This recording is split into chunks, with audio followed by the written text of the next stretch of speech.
Honorable Prime Minister,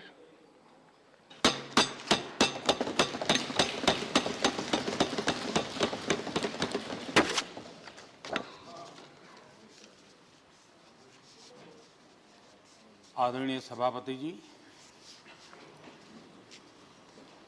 आदरणीय सभी सम्मानीय वरिष्ठ सांसदगण, सबसे पहले मैं आदरणीय सभापति जी को आपको इस सदन की तरफ से और पूरे देश की तरफ से बहुत बहुत बधाई देता हूं।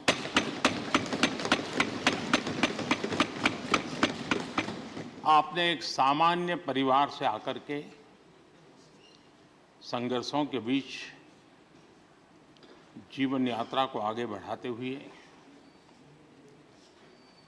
आज जिस स्थान पर प्राप्त पहुंचे हैं वो देश के कई लोगों के लिए अपने आप में एक प्रेरणा का कारण है। इस उच्च सदन में इस गरिमामय आसन को आप सुशोभित कर रहे हैं और मैं कहूंगा कि किठाना के लाल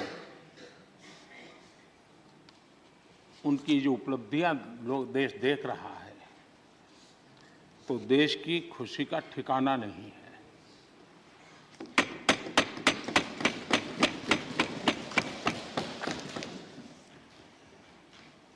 आदरणीय सभापति जी, ये सुखद अवसर है कि आज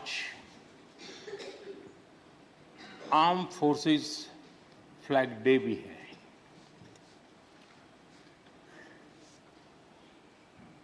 आदरणीय सभापति जी, आप तो झुंझुनू से आते हैं। झुंझुनू वीरों की भूमि है। शायद ही कोई परिवार ऐसा होगा कि जिसने देश की सेवा में अग्रिम भूमिका न निभाई हो। और ये भी सोने में सुहागा है कि आप स्वयं भी सैनिक स्कूल के विद्यार्थी रहे हैं। तो किसान के पुत्र और सैनिक स्कूल के विद्यार्थी के रूप में मैं देखता हूं कि आप में किसान और जवान दोनों समाहित हैं।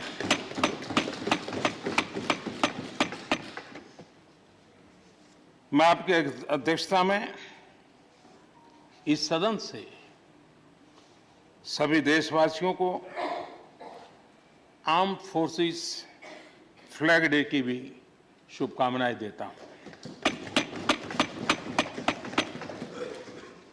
मैं इस सदन के सभी आदरणीय सदस्यों की तरफ से देश के आर्म फोर्सेस को सैल्यूट करता हूं।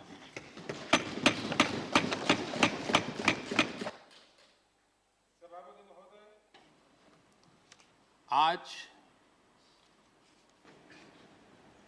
संसद का ये उच्च सदन एक ऐसे समय में आपका स्वागत कर रहा है जब देश दो महत्वपूर्ण अवसरों का साक्षी बना है। अभी कुछ ही दिन पहले दुनिया ने भारत को G20 समूह की मेजबानी का दायित्व सौंपा है। साथ ही ये समय अमृतकाल के आरंभ का समय है। ये अमृतकाल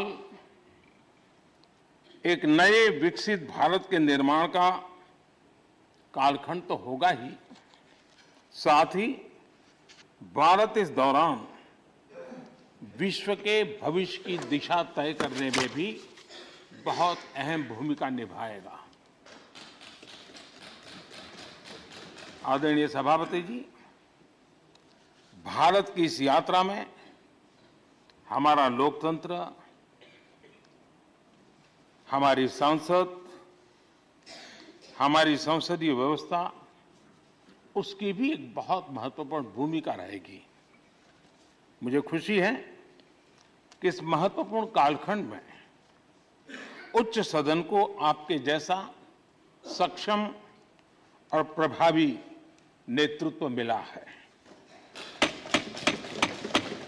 आपके मार्गदर्शन में हमारे सभी सदस्यगण अपने कर्तव्यों का प्रभावी पालन करेंगे। ये सदन देश के संकल्पों को पूरा करने का प्रभावी मंच बनेगा। आदरणीय सभापति महोदय, आज आप संसद के उच्च सदन के मुखिया के रूप में अपनी नई जिम्मेदारी का औपचारिक आरंभ कर रहे हैं। इस उच्च सदन के कंधों पर भी जो जिम्मेदारी है, उसका भी सबसे पहला सरोकार देश के सबसे निचले पायदान पर खड़े सामान्य मानवीय के हितों से ही जुड़ा है। इस कालखंड में देश अपने इस दायित्व को समझ रहा है और उसका पूरा जिम्मेदारी से पालन कर रहा है। आज पहली बार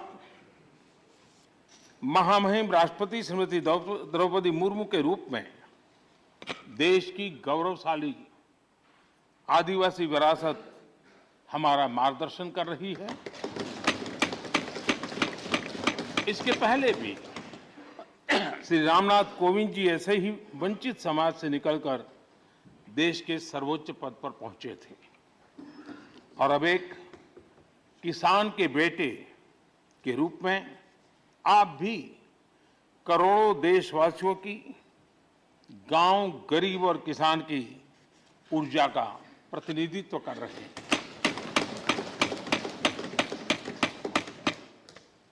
आदरणीय सभापति जी, आपका जीवन इस बात का प्रमाण है कि सिद्धि सिर्फ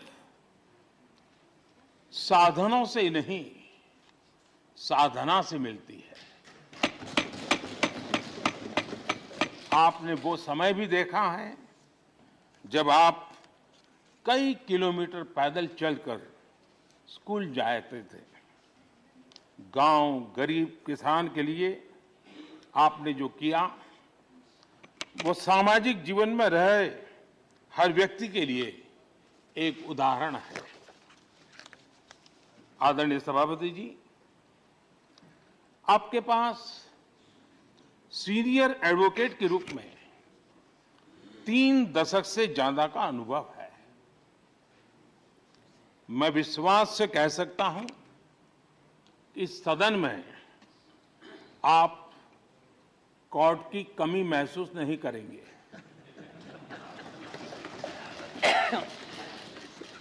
क्योंकि राज्यसभा में बहुत बड़ी मात्रा में वो लोग ज्यादा हैं जो आपको सुप्रीम कोर्ट में मिला करते थे और इसलिए वो मूड और मिजाज भी आपको यहां पर जरूर अदालत की याद दिलाता रहेगा। आपने विधायक से लेकर सांसद, केंद्रीय मंत्री, गवर्नर तक की भूमिका में भी काम किया है। इन सभी भूमिकाओं में जो एक बात कॉमन रही वो है देश के विकास और लोकतांत्रिक मूल्यों के लिए आपकी निष्ठा। निश्चित तौर पर आपके अनुभव देश और लोकतंत्र के लिए बहुत ही महत्वपूर्ण है। आदरणीय सभापति जी, आप राजनीति में रहकर भी दलगत सीमाओं से ऊपर उठकर सबको साथ जोड़कर काम करते रहे हैं। उपराष्ट्रपति के चुनाव में भी आपके लिए सबका वो अपनापन हमने स्पष्ट रूप से देखा। मतदान के 75% वोट प्राप्त करके जीत हासिल करना अपने आप में अहम रहा है। आदरणीय सभापति जी, हमारे यहां कहा जाता है नयति इति नायकः, अर्थात जो हमें आगे ले जाए वही नायक है। आगे लेकर जाना ही नेतृत्व की वास्तविक परिभाषा है। राज्यसभा के संदर्भ में ये बात और महत्वपूर्ण हो जाती है क्योंकि इस सदन पर लोकतांत्रिक निर्णयों को और भी रिफाइंड तरीके से आगे बढ़ाने की जिम्मेदारी है। इसलिए जब आपके जैसा जमीन से जुड़ा नेतृत्व इस सदन को मिलता है तो मैं मानता हूं कि ये सदन के हर सदस्य के लिए सौभाग्य है।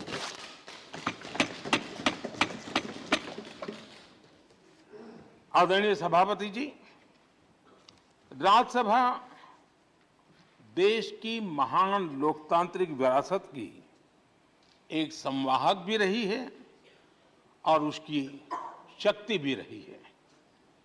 हमारे कई प्रधानमंत्री ऐसे हुए जिन्होंने कभी न कभी राज्यसभा सदस्य के रूप में कार्य किया। अनेक उत्कृष्ट नेताओं की संसदीय यात्रा राज्यसभा से शुरू हुई थी। इसलिए इस सदन की गरिमा को बनाए रखने और आगे बढ़ाने के लिए एक मजबूत जिम्मेदारी हम सभी के ऊपर है। आदरणीय सभापति जी, मुझे विश्वास है कि आपके मार्गदर्शन में ये सदन अपनी इस विरासत को, अपनी इस गरिमा को आगे बढ़ाएगा, नई ऊंचाइयां देगा। सदन की गंभीर चर्चाएं, लोकतांत्रिक विमर्श लोकतंत्र की जननी के रूप में हमारे गौरव को और अधिक ताकत देंगे। आदरणीय सभापति महोदय जी, पिछले सत्र तक हमारे पूर्व उपराष्ट्रपति जी और पूर्व सभापति जी इस सदन का मार्गदर्शन करते थे और उनकी शब्द रचनाएं, उनकी तुकबंदी सदन को हमेशा प्रसन्न रखती थी। ठहाके लेने के लिए बड़ा अवसर मिलता था। मुझे विश्वास है कि आपका जो हाजिर जवाबी स्वभाव है वो उस कमी को कभी खलने नहीं देगा और आप सदन को वो लाभ भी देते रहेंगे। इसी के साथ मैं पूरे सदन की तरफ से, देश की तरफ से, मेरी तरफ से आपको बहुत बहुत शुभकामनाएं देता हूं। धन्यवाद।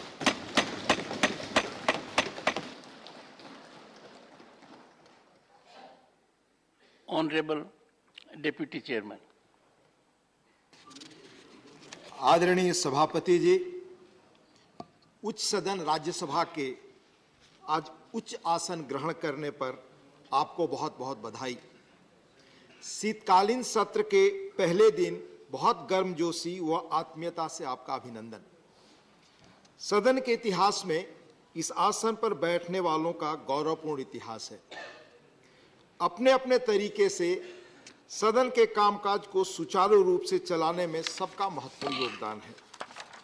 इनमें से कुछ लोग संसदीय बैकग्राउंड से थे, कुछ संसदीय जीवन के बाहर से भी आए, पर आपको पब्लिक और पार्लियामेंट्री लाइफ दोनों का विस्तृत अनुभव है। माननीय प्रधानमंत्री जी ने बहुत विस्तार से आपके जीवन के बारे में बताया। आप साधारण किसान परिवार में जन्मे, स्कूल की आरंभिक शिक्षा गांव में हुई। इसके बाद तरह तरह के संघर्ष व कठिनाइयों के बीच अपनी प्रतिभा के बल आप सैनिक स्कूल चित्तौड़गढ़ पहुंचे। वहां से प्रतिष्ठित महाराजा कॉलेज जयपुर से विज्ञान से स्नातक की पढ़ाई की। फिर लॉ की डिग्री आपने राजस्थान विश्वविद्यालय से ली। इसके बाद जिला स्तर से लेकर हाई कोर्ट और सुप्रीम कोर्ट तक लंबे समय तक वकालत की। यानी ग्रासरूट से लेकर ऊपर तक लीगल सिस्टम का भी लंबा और समृद्ध अनुभव आपको है। फिर आप विधानसभा और लोकसभा के सदस्य रहे, आप केंद्र सरकार में मंत्री रहे, जहां संसदीय मंत्रालय का कामकाज आपने संभाला, इसके बाद राज्यपाल का दायित्व भी संभाला। इस तरह गांव के परिवेश से निकलकर लीगल और संसदीय क्षेत्रों का लंबा और समृद्ध अनुभव लेकर आज आप इस मुकाम पर पहुंचे हैं। पुनः आपका अभिनंदन और बहुत बधाई। ऐसा मानता हूं कि आपके रिच एक्सपीरियंस के साथ लंबा सार्वजनिक जीवन आपको इस सदन के संचालन एवं माननीय सदस्यों के संरक्षक जैसी चैलेंजिंग भूमिका का बहुत बेहतर ढंग से निर्वाह में मदद करेगा।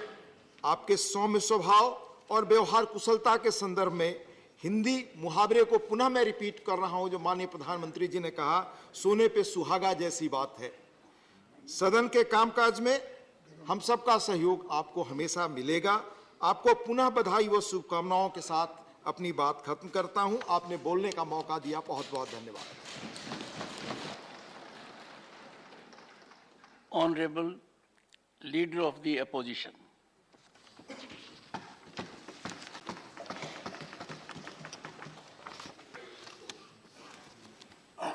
माननीय सभापति जी,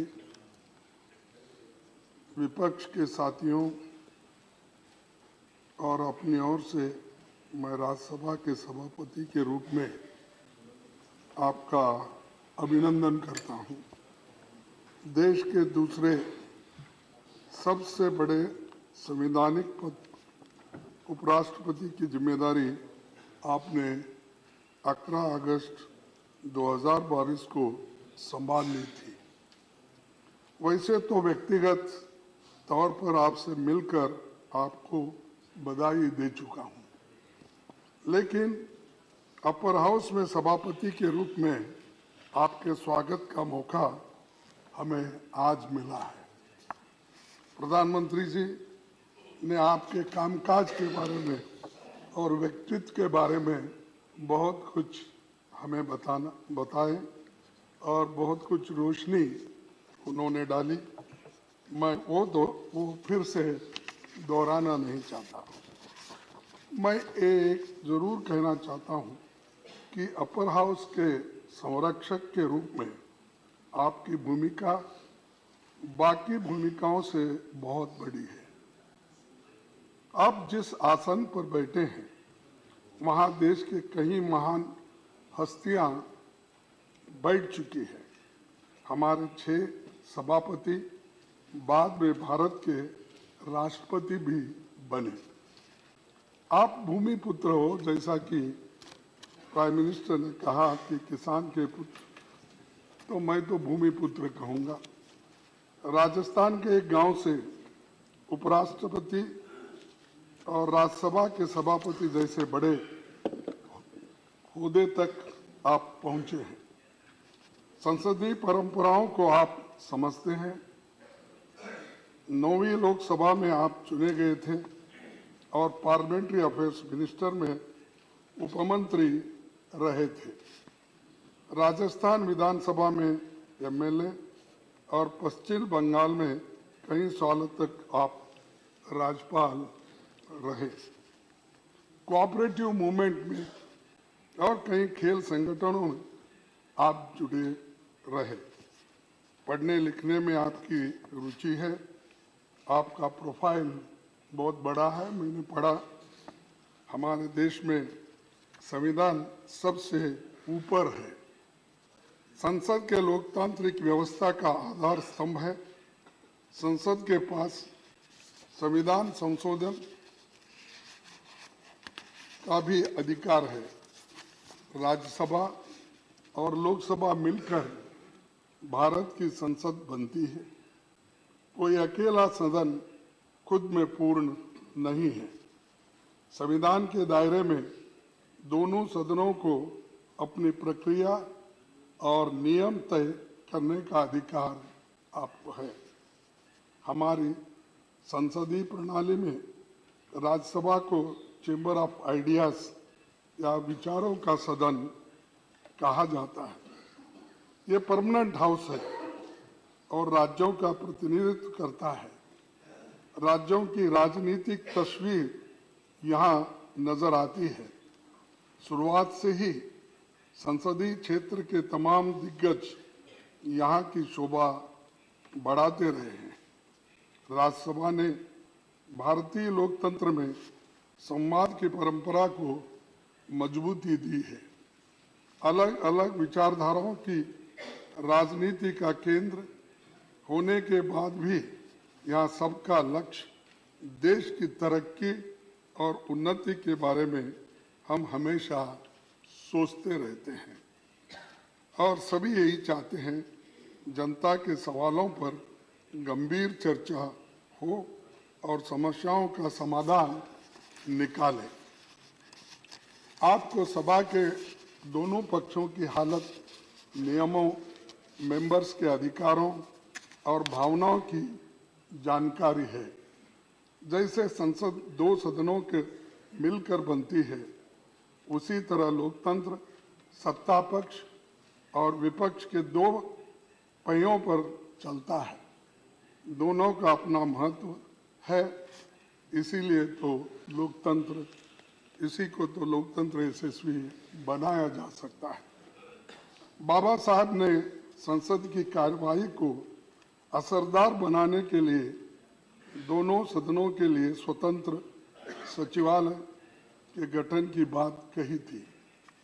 पंडित जवाहरलाल नेहरू जी के प्रयासों से राज्यसभा सांसदों को पब्लिक अकाउंट्स कमेटी और कमेटी ऑन पब्लिक अंडरटेकिंग्स जैसी फिनेंशियल समितियों की सदस्यता मिली थी। पंडित जवाहरलाल नेहरू जी ने कभी राज्यसभा के अधिकार को कम नहीं होने दिया। 1953 में बजट सत्र के दौरान उन्होंने साफ कहा था कि लोकसभा और राज्यसभा मिलकर भारत की संसद बनाते हैं। हमारे संविधान के अनुसार दोनों सदनों की अथॉरिटी के बीच मनी बिल्स को छोड़कर कोई अंतर नहीं है। आज जब मैं ये बातें कह रहा हूं तो हमें बहुत कुछ बातें याद आ रही हैं। विपक्ष के लोग संख्या बल में भले ही कम हो, लेकिन आप जानते हैं कि उनके अनुभवों और तर्कों में ताकत रहती है। लेकिन समस्या ये है कि इनकी जगह नंबरों की गिनती होती है, ना कि विचारों के बारे में सोचा जाता है। एक दूसरी दिक्कत ये भी है कि हाउस की सिटिंग्स कम होने के कारण जनता के मुद्दों पर चर्चा के लिए उचित समय नहीं मिल पाता। गरीबों, दबे कुचले और SC/ST, किसानों और अत्याचार के शिकार महिलाओं की हालत पर ढंग से बातें नहीं रख पाते और बिल्स भी बहुत जल्दबाजी में पास होते। पहले जहां संसद में साल के 100 दिनों से ज़्यादा चलती थी, अब 60 से 70 दिन भी नहीं चल पाती। लेकिन हमारी आबादी, अपेक्षाएं और समस्याएं बड़ी है। पिछले एक दशक का आंकड़ा देखें तो 2012 में संसद की सबसे ज़्यादा 74 सिटिंग्स हुई थी। इसके बाद 2016 में 72 सिटिंग्स हुई। हाउस में सिटिंग्स बढ़ेगी तो अच्छा नतीजा निकलेगा और मैं आपसे आशा करता हूं कि आपके नेतृत्व में चर्चा के दिन बढ़ेंगे। सभापति जी, आप तो कानून के जानकार हैं। आप इसे अच्छी तरह समझें कि कानून अगर जल्दबाजी में बनते हैं तो उनमें खामियां होते हैं और सुप्रीम कोर्ट, हाई कोर्ट के जो जजेस है उनकी टीका टिप्पणी भी हम पे होती रहती है। कई जजेस ने भी ये काम किया है, उनका सही तात्पर्य नहीं निकलता और ऐसे कानूनों की क्वालिटी पर सुप्रीम कोर्ट और हाई कोर्ट की टिप्पणियां करता है। ये हमारी संसद की प्रणाली की सेहत और इमेज को ठीक नहीं लगता। तो इसलिए हम चाहते हैं कि बिल्स को ठीक से एग्जामिन करने के काम को सेलेक्ट, जॉइंट और निचले सदन में स्टैंडिंग कमेटी इस विभाग संबंधी संसदीय समिति को ज़्यादा से ज़्यादा भेजा जाए और बिल्स को इन समितियों में भेजे जाए, वहाँ इन पर विस्तार से चर्चा हो। राज्यसभा का यही मुख्य काम भी है। मैं इस संदर्भ में 13 मई 1952 में हुई राज्यसभा की पहली बैठक में सभापति डॉक्टर राधाकृष्णन जी की कही इस बात को जिक्र करना चाहूँगा। उन्होंने कहा था, हमें इस देश की जनता के लिए ये बात न्यायोचित ठहराने के लिए पूरी ताकत के साथ जुट जाना चाहिए कि जल्दबाजी में पारित किए जाने वाले कानून पर रोक लगाने के लिए सेकंड चेंबर की ज़रूरत है। इसीलिए इसके अध्यक्ष भी अब आप ये सेकंड चेंबर के बने। इस मौके पर बहुत कुछ कहा जा सकता है, लेकिन मैंने कुछ बातें रखी है। उम्मीद करता हूं कि आप हमारी भावनाओं को समझेंगे।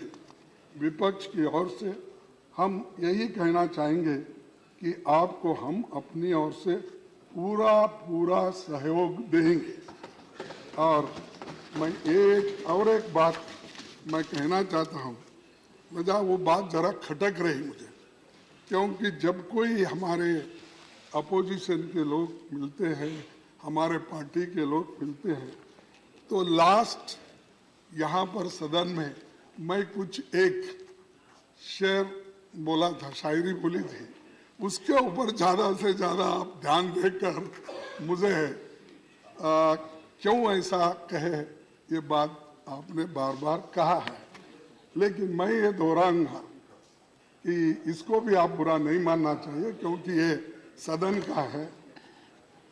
मेरे बारे में कोई राय मत बनाना गालिब, मेरे बारे में कोई राय मत बनाना गालिब, मेरा वक्त भी बदलेगा, तेरी राय भी बदलेगी।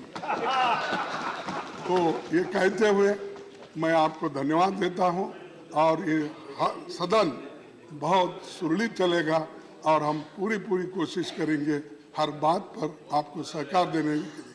धन्यवाद। Shri Derek O'Brien.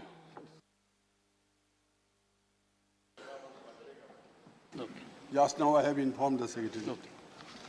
First of all, on behalf of our party, All India Trinamool Congress, I extend warmest felicitations to Your Honor for being elected as the Honorable Vice President of India, as well as taking over the charge of the Honorable Chairman of this august House. For the past 4 years, we have experienced your style of functioning when you were the Honorable Governor of West Bengal. And personally speaking, I got the opportunity to exchange a few letters with you on some legal and constitutional issues, wherefrom I could understand that my friends who used to tell me that this governor is a constitutional expert and a legal luminary, I could find from the expressions made by Your Honor in those communications, actually that belief was further strengthened. Now that Your Honor has taken over the charge of this august House, we submit to Your Honor with all grace that from now on, we believe, Hindi में तो कहावत है कि आप आए तो बाहर आए, so we will expect that with your elevation to this position will help strengthen the conducive atmosphere of this august house, and both the treasury benches and the opposition bench will get adequate opportunity in the deliberations to be made on various issues, bills, etc. Now, I have some suggestions to make for your kind consideration.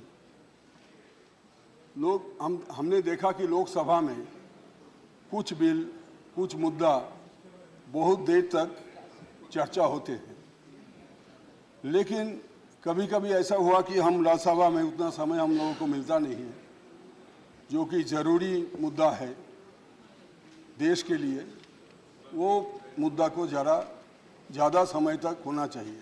खास करके जो छोटे party है, उनको 2-3 minute समय मिलता है। हम भी कभी-कभी कुर्सी में बैठते हैं as vice chairman. This time also you have made me one of the vice chairman in the panel. So छोटे पार्टी के लिए बहुत दर्द होता है, महसूस करता हूँ, क्योंकि उनको समय नहीं मिलता है। तो इसलिए इसको थोड़ा बढ़ाना चाहिए समय, नहीं तो लोकसभा और राज्यसभा का रिलेशन, वो लोकसभा बने रहेगी, राज्यसभा पर लोकसभा ना बने, ये हमारा आशंका है। जिस तरह समय कम होते जा रहा है धीरे धीरे, मैंने पिछले 11 साल में देखा, तो इसको मेरा आपसे निवेदन है मेरा। दूसरा, जैसे कि हमारे honourable leader of the opposition ने बताया कि scrutiny of the bills, that is very important by the standing committees and at times by the select committee also. This is my second suggestion. And the third suggestion is, because it is required for better legislation, unless the bills are scrutinized properly, either by the standing committee or by the select committee at times, then mere discussion will not be helpful. Our party's further suggestion is that we require one short duration discussion or calling attention, either or, per week. Half an hour discussion or the short duration discussion or calling attention. And there is rule 267, which is very sparely adhered to for reasons not known to us. But there was time we have experienced that on greater issues, national issues, discussion on under Rule 267 was allowed very frequently. My only suggestion would be that at least per session, one issue under 267 may be taken up. Yes. This is my suggestion. And the opposition voice, in a democracy, as we know, the voice of dissent is also to be listened. Otherwise, the concept of or the idea of participating in democracy will be a futile exercise. With these words, I wish you all the best for the coming years. Thank you, sir. Shri Tiruchi Shiva. Thank you, Mr. Chairman, sir. Sir, I bestow upon you my profound wishes profusely on behalf of the DMK party on your assuming the chairman of the second chamber in the parliament. Sir, when our party leader and Chief Minister of Tamil Nadu, Mr. M.K. Stalin, has met you to congratulate you on your having been elected as the Vice President, you have expressed your wishes how to run the House, and he has assured you that DMK will extend its fullest cooperation in running a smooth House. And I stand by his words, sir, and I assure you again on behalf of the members of my party here that we will ensure that we will cooperate in all the ways for a smooth running of the Parliament. Sir, you are the 14th Vice President of the largest democracy in the world. Nowhere in any other democracy does this system exist? By virtue of being the Vice President, you are a part of the executive. And as per the Constitution, you are the ex officio chairman of the Rajya Sabha, and by that, you are a part of the Parliament. So you wear two caps. You have dual capacity. You are a Vice President and part of executive, and you are part of the Parliament. Sir, everyone knows very well that you are an expert in the Constitution. You are thorough with the Constitution. For your legal track record is a very good example of that.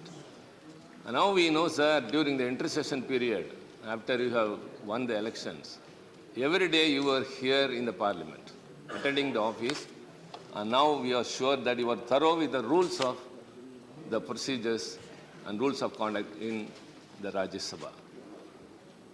Sir, we expect a lot from you. We expect you to be impartial. The opposition parties should have the equal share as that of the treasury benches, and the numbers of the members in the House should not decide the quality of the debate. Sir, I have met you twice at your residence and yesterday in the BSc. And both the three occasions have made me to realize, which was very consoling, that you have very great concern for the smaller parties in the Parliament. The nominated members, the independent members, and members who represent the smaller numbers in the party. Their party may be bigger outside, but their numbers will be lesser here. So you said that time should be distributed to all of them, and that was a great consolation to all of us, because we were suffering all these days only because of that. Sir, we hope that the coming days would be very bright. Sir, India is the largest democracy, and the Parliament is the debating forum. And you asked me when I met you first, what is the way to avoid members to come into the well of the House? So you have inferred rightly what is happening here than what should not. So I told you very simply, if we are heard, we won't be compelled to come to the well of the House. Beautiful.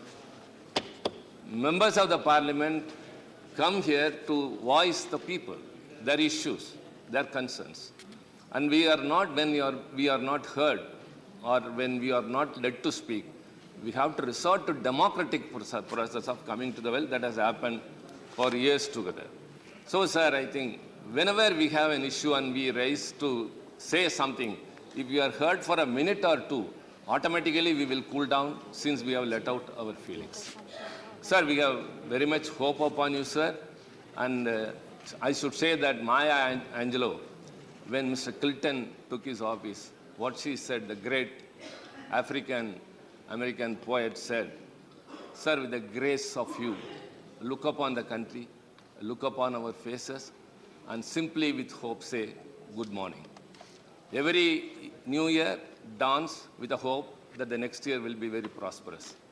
So every day dawns that the day will be very bright. And I wish you good morning every day, sir.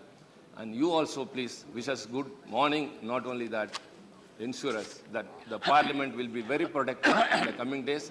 And we are very hopeful. And once again, sir, I assure you that DMK will extend its fullest cooperation. Thank you very much.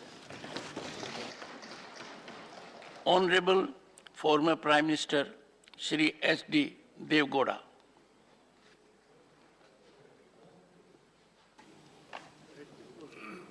So you want to sit and speak? Sit down and talk. Respected Chairman, sir, I am the only one single member in this House. What the bitter experience from last 20 years, it is very difficult to get an opportunity to speak.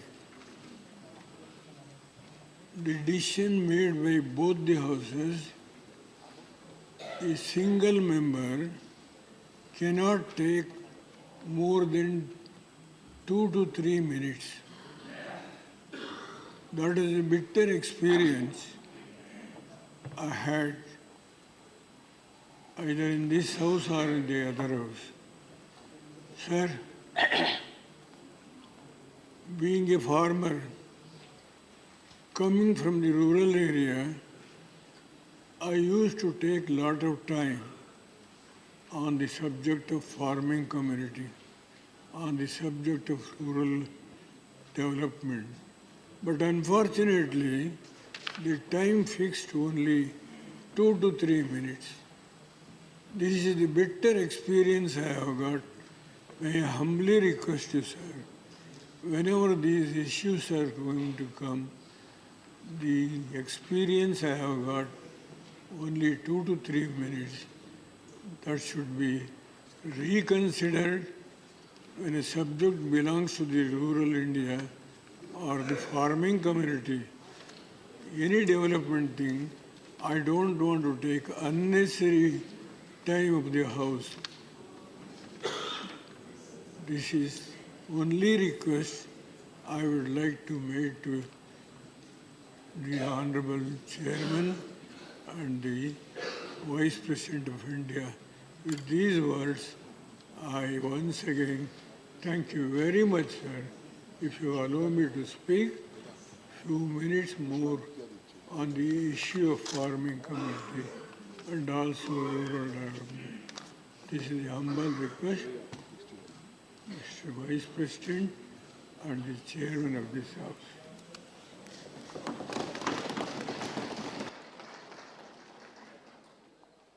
Shri Raghav Chadha. Sir, मैं आम आदमी party की ओर से, हमारे नेता अरविंद केजरीवाल जी की ओर से आपका बहुत बहुत अभिनंदन करता हूं और इस नई पारी के लिए आपको खूब सारी शुभकामनाएं देता हूं। आपका सफ़र, जीवन का सफ़र एक बहुत बेहतरीन सफ़र रहा। एक साधारण से किसान परिवार में जन्म लेने के बाद आपने कई संघर्षों का सामना किया और एक विधायक के तौर पे, सांसद के तौर पे, मंत्री के तौर पे, राज्यपाल के तौर पे और अब देश के उपराष्ट्रपति के तौर पे, राज्यसभा के अध्यक्ष के तौर पे आपको अपनी सेवाएं देने का मौका मिला। हम जैसे लाखों युवाओं के लिए आपका जीवन, आपका करियर एक प्रेरणा स्रोत है सर। इसी के साथ साथ मैं एक कृषि प्रधान सूबे का प्रतिनिधित्व इस सदन में कर रहा हूं, उसका एक रिप्रेजेंटेटिव बनके इस सदन में आया हूं और ये मेरा मानना है कि क्योंकि आप एक किसान परिवार से आते हैं, आपका परिवार सदैव से खेती और किसानी से जुड़ा रहा है, तो इस देश के किसानों के मुद्दे इस सदन में गूंजेंगे और उनके अधिकारों की बात होगी। इसी के साथ साथ सर, बीते कुछ हफ्तों में जब से आप उपराष्ट्रपति बने, आपने इस सदन के लगभग सारे सदस्यों से एक व्यक्तिगत रिश्ता सा बनाया है। मुझे भी सौभाग्य मिला 2-3 बार आपसे मिलने का और जो प्यार, जो स्नेह, जो वार्मथ हमें आपसे मिली, मैं आज उसके आधार पे कह सकता हूं कि इस सदन के बहुत सारे सदस्य केवल पार्लियामेंट्री इश्यूज ही नहीं, बहुत सारे पर्सनल लाइफ के इश्यूज भी आपसे डिस्कस करने में हिचकिचाएंगे नहीं। सर, आप इस सदन के अध्यक्ष हैं, you are the eldest in the house. मैं सदन का सबसे कम उम्र का युवा सदस्य हूं, I am the youngest in the house. तो जो परिवार का सबसे बड़ा होता है वो परिवार के सबसे छोटे सदस्य का खास ख्याल रखता है सर। उसे ज़्यादा प्यार देता है, उसे बोलने का ज़्यादा मौका देता है, उसे ज़्यादा इंटरवेंशंस देता है, उसके 0 आवर ज़्यादा सिलेक्ट होते हैं, उसके स्टार क्वेश्चन ज़्यादा लगते हैं और उसे थोड़ी शैतानी करने की भी छूट होती है। तो मैं ये उम्मीद करूंगा कि आपका विशेष प्यार और विशेष स्नेह हमारी छोटी पार्टी और सदन के छोटे सबसे युवा सदस्य होने के नाते मेरे प्रति रहेगा सर। आपको इस नई पारी के लिए ढेरों शुभकामनाएं, आपका बहुत बहुत अभिनंदन, बहुत बहुत स्वागत। Those whom I love and respect, they suffer the most. Dr. Sasmit Patra. माननीय अध्यक्ष महोदय, आज इस घड़ी में जब हम आपको स्वागत कर रहे हैं, मैं मेरे पार्टी बीजू जनता दल की तरफ से हमारे माननीय नेता और माननीय मुख्यमंत्री श्री नवीन पटनायक जी की तरफ से हम आपको वेलकम करते हैं, अभिनंदन करते हैं और ये आश्वासन के साथ करते हैं मान्यवर कि जो लक्ष्मण रेखाएं हैं हमारी संसदीय विधि व्यवस्था की, वह लक्ष्मण रेखाओं को माननीय मुख्यमंत्री श्री नवीन पटनायक जी ने कभी लांघने का कोई स्कोप नहीं दिया और हमेशा से एक चीज हम सबको भी कहा है कि भी जब भी संसद में जाओ मर्यादाओं की रक्षा करो और संसद उचित तरह से चल सके इसका पूरा कोशिश करो।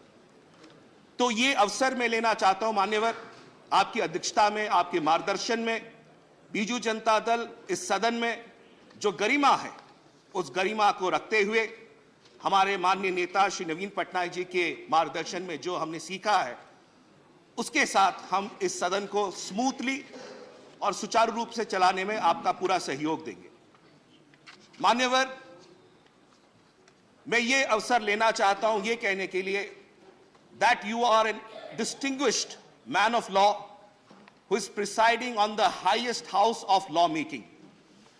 And as the distinguished man of law presiding over the house of lawmaking, आपकी जो rich experience है, जो vibrancy है, वो हम सबको एक अवसर देगा और सीखने के लिए। मान्यवर, कई माननीय सदस्यों ने आपकी इंटेलेक्ट के बारे में कहा, मैं आपके विशाल हृदय के बारे में दो शब्द कहना चाहूंगा।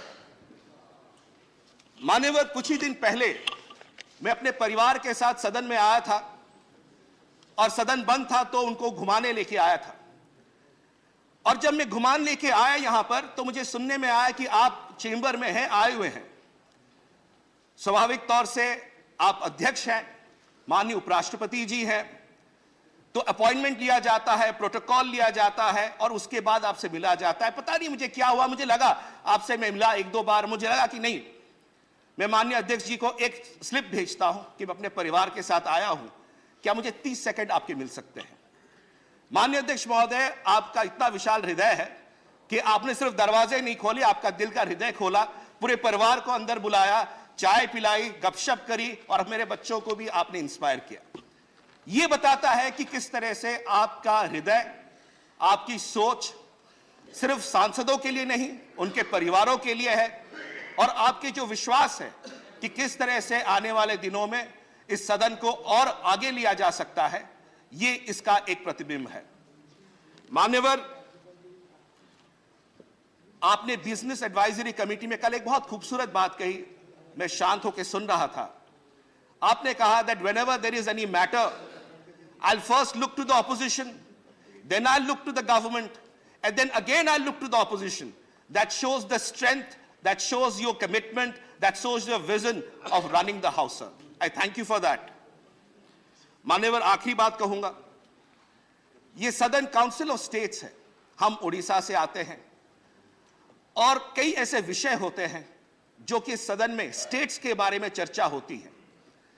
मान्यवर, जब प्राइवेट मेंबर्स की तरह हम लोग आते हैं, हमारे जीरो आवर आते हैं, हमारे स्पेशल मेंशंस आते हैं, कई बार एडजर्न हो जाता है, धुल जाता है। मान्यवर, तो एक अपेक्षा यह है कि हम जो रीजनल पार्टीज हैं, हमारे पास ज्यादा स्कोप नहीं होता बिल्स पे चर्चा करने के लिए, तो ये जो जीरो आवर्स रहते हैं, स्पेशल मेंशंस रहते हैं, अगर इसमें कोई प्रावधान आप करें जिससे कि रीजनल पार्टीज जो स्टेट से चल के आती हैं इस काउंसिल ऑफ स्टेट्स में अपनी आवाज को और रख सके, ये काउंसिल ऑफ स्टेट्स का जो सोच है उस सोच को और गरिमा देगा। आखिर में मैं सिर्फ यही कहूंगा, उड़िया में दो शब्द कहूंगा कि आपनों को अनेक अनेक स्वागत, अनेक अनेक अभिनंदन, आमर समस्त शुभेच्छा आपनों सहित रही, आपनों सहित रहिबो, आपके साथ हमारी शुभेच्छाएं हैं, आपके साथ हमारा अभिनंदन है और हम आशा करते हैं आपके मार्गदर्शन में हम और आगे बढ़ेंगे। बहुत बहुत धन्यवाद। नमस्कार। श्री रामदास अठावले।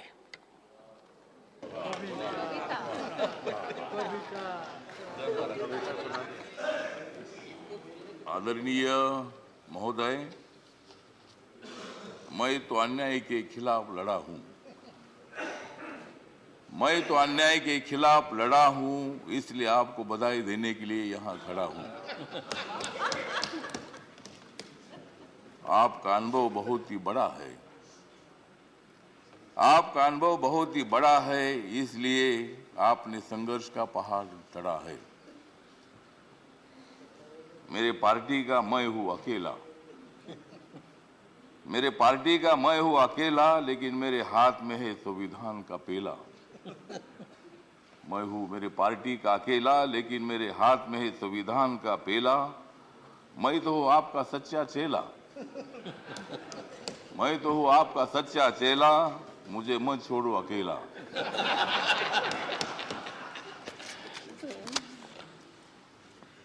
जिन्होंने उपराष्ट्रपति का सर किया है गढ़, जिन्होंने उपराष्ट्रपति का सर किया है गढ़, उनका नाम है धनखड़। हमें मिलकर उखाड़ देनी है विषमता की जड़, हमें मिलकर उखाड़ देनी है विषमता की जड़। इसमें जरूर सफल होंगे आदरणीय धनखड़। हाउस में जो सदस्य करेंगे फ्रैक्शन, हाउस में जो सदस्य करेंगे फ्रैक्शन, उनके ऊपर होनी चाहिए कड़ी एक्शन। हमें तो मजबूत करना है भारत नेशन, हमें तो मजबूत करना है भारत नेशन। हंगामा करने की हमें नहीं चाहिए फैशन। तो हमें पूरा विश्वास है कि आप बहुत बड़ा संघर्ष करते करते यहाँ पहुंचे हैं। गांव से आकर किसान के बेटे के माध्यम से आप इतने बड़े उच्च पद पर आए हैं। इसमें आपका अनुभव, आपका बहुत बड़ा संघर्ष है, बहुत बड़ा काम आपने किया है।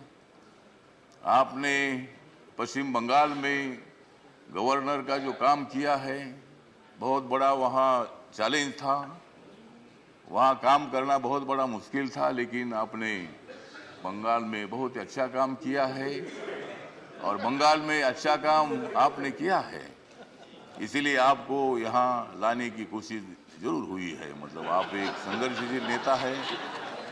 मतलब वहाँ अगर आपका काम ठीक नहीं होता था तो शायद ये पद आपको मिलना बहुत बड़ा मुश्किल था, लेकिन आपने बहुत अच्छा काम किया है।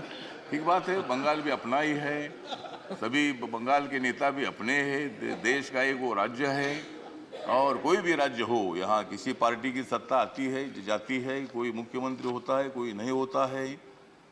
कभी हम भी मतलब 3 बार सांसद रहे लोकसभा में और मैं शिरडी में मैं हार गया, लेकिन मैं घर में बैठा नहीं, मैं घूमता रहा। मैं कांग्रेस पार्टी के साथ रहा। कांग्रेस पार्टी के मेरे सभी दोस्त हैं, समाजवादी पार्टी के मेरे दोस्त हैं, कम्युनिस्ट पार्टी के मेरे दोस्त हैं और अभी बीजेपी के मेरे दोस्त हैं। मैं सब बीजेपी के साथ में आया हूँ और भारतीय जनता पार्टी के साथ मैं इसलिए आया हूँ कि मुझे शिरडी में हारा गया, मुझे मंत्री ने बनाया, फिर मैं उधर क्या करूँ। तो इसीलिए मुझे मतलब कांग्रेस पार्टी को तो छोड़ना पड़ा और मैं नरेंद्र मोदी जी के नेतृत्व में सबका साथ सबका विकास दिख रहा है सारा प्रकाश। मतलब ये जो प्रकाश दिख रहा है, तो नरेंद्र मोदी जी के नेतृत्व में मैंने निर्णय ले लिया कि मैं बाबा साहब अम्बेडकर जी का अनुयायी हूँ। बाबा साहब अम्बेडकर जी ने सत्ता में आना चाहिए बताया है। मेरी अकेली पार्टी सत्ता में नहीं आ सकती है, किसी के साथ मिलकर ही सत्ता में आ सकता हूँ। और मेरे पार्टी का मुझे लोग पूछते हैं कि तुम्हारा पार्टी का एक भी लोकसभा में मेंबर नहीं है, तो भी आप मंत्री कैसे हैं? तो मैंने बोला आप माननीय नरेंद्र मोदी जी को जाकर पूछो, मतलब मैं कैसा मंत्री हूँ। मतलब मैं अकेला हूँ, लेकिन मेरे पार्टी के लोग पूरे देश भर में है। नॉर्थ ईस्ट में मेरी पार्टी सभी पार्टी है और मुझे बोलने का मौका तो दीजिए। मुझे मालूम है कि आप बहुत अच्छे आदमी हैं और मैं आपको, हाँ, आप मुझे हर बार बोलते थे कि हमको कविता सुनाओ। अगर आप मुझे ज़्यादा बोलने के लिए देंगे तो मैं कविता सुनाऊंगा, नहीं तो एक भी कविता नहीं सुनाऊंगा। तो ठीक बात है, तो इसीलिए मतलब कविता सुनाता भी रहूँगा और आप एक अनुभव है, तो इसीलिए अपोजिशन को भी आप मौका दीजिए, हंगामा करने के लिए मौका दीजिए, लेकिन एक आधा दिन हंगामा करने के लिए मौका दीजिए, दूसरे दिन एक्शन होना चाहिए और हाउस का काम भी मतलब चलना चाहिए। इसीलिए आप एक सर्वोच्च हाउस के आप चेयरमैन बन गए हैं। इसीलिए मैं, मेरी जो आरपीआई है, रिपब्लिकन पार्टी है, गरीबों की पार्टी है, दलितों की पार्टी है, इस पार्टी की तरफ से मैं आपके साथ हूँ। मैं हमेशा आपको साथ देता रहूँगा और आप मुझे बोलने का मौका देते रहो। जय जय भीम, जय Bharat. Dr. K. Keshav Rao. Thank you very much, sir. First of all, without risking the reputation, I would share the sentiments expressed by all my colleagues regarding your personality and the challenges that this House is going to perhaps throw at you. The little experience that I had yesterday with you, interface, at the BSc, assures me that things are going to be very peaceful and very normal. This I say, repeating, of course, what my honorable colleague said. You would look to the opposition first, to the ruling party, no doubt, because they have to respond, then go back to the opposition. This fulfills the very spirit of parliamentary democracy.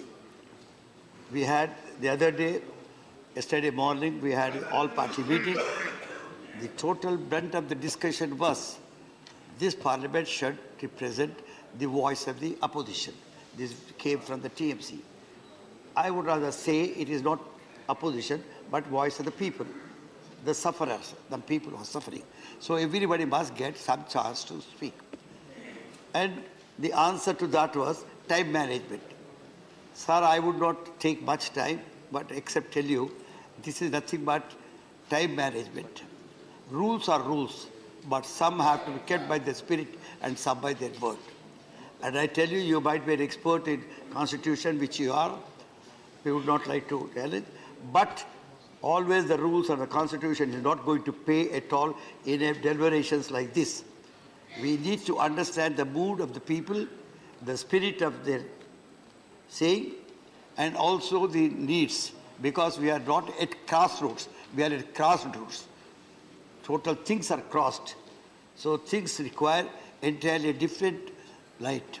Sir, as far as the last sentence, I would say, there seems to be a big discussion yesterday morning and also yesterday evening with you on the small parties. Sir, we are small parties, no doubt, but in relative term, small is a very relative term. But what I am concerned is about the union territories, northeastern states, where the membership is only one. This is not small party, it is all the party. So they need, it is a council of states. If the state is not represented in the council of states, there cannot be greater perplexing paradox than that. So we need to see in the small parties, we forget about them. We need to look to them from an entirely different angle because they need to be represented in this house. With these words, I tell you, sir, your wisdom and yesterday's your professorial talk to us on the constitutional ethos reassure us. And I tell you, while sharing all the sentiments, I say it was understated because you deserve more than that. Thank you very much. Shri Premchand Gupta. आदरणीय सभापति महोदय, संसदीय लोकतंत्र के इस गरिमामयी पद पर आप आसीन हुए, इसके लिए मैं आपको मेरी तरफ से, मेरी पार्टी की तरफ से और हमारे राष्ट्रीय अध्यक्ष माननीय लालू प्रसाद जी की तरफ से बहुत बहुत बधाई और शुभकामनाएं देता हूं। श्रीमान जी, राष्ट्र के उपराष्ट्रपति और इस सभा के अध्यक्ष के रूप में हमें पूरी उम्मीद है कि आपके नेतृत्व में बहुत ही सुचारू रूप से ये सदन चलेगा, ऐसी पूरी आशा है। श्रीमान जी, आप ग्रामीण परिवेश से आते हैं, किसान परिवार से हैं, आपने बड़े संघर्ष किए हैं। मेरा सौभाग्य है कि मैं आपको पिछले 35 साल से जानता हूं। श्रीमान जी, मैंने आपका वो सफ़र देखा है कि आप किस प्रकार से आपने सभी बाधाओं को पार करते हुए और अपने लक्ष्य को हासिल किया। आप एक ट्रू कर्मयोगी हैं। आप श्रीमान जी, आप बहुत बड़े एक कानून के ज्ञाता हैं। आप यंगेस्ट स्टेज में आप देश के सबसे उच्चतम न्यायालय के आप सीनियर काउंसिल अपॉइंट हुए थे। ये एक बहुत ही सौभाग्य की बात थी। और श्रीमान जी, शायद बहुत लोगों को नहीं मालूम कि आप आर्बिट्रेशन, इंटरनेशनल और नेशनल आर्बिट्रेशन में आपकी बड़ी भारी एक्सपर्टाइज है। श्रीमान जी, ज़्यादा न कहते हुए मैं यही कहना चाहूँगा कि आपके नेतृत्व में इस गरिमामयी सदन का बहुत ही सुचारू रूप से संचालन होगा और हम सब लोगों को बात करने का, बोलने का मौका मिलेगा। इसके साथ एक बार फिर आपको बहुत बहुत बधाई देता हूँ। धन्यवाद। Shri Elamaram Kareem.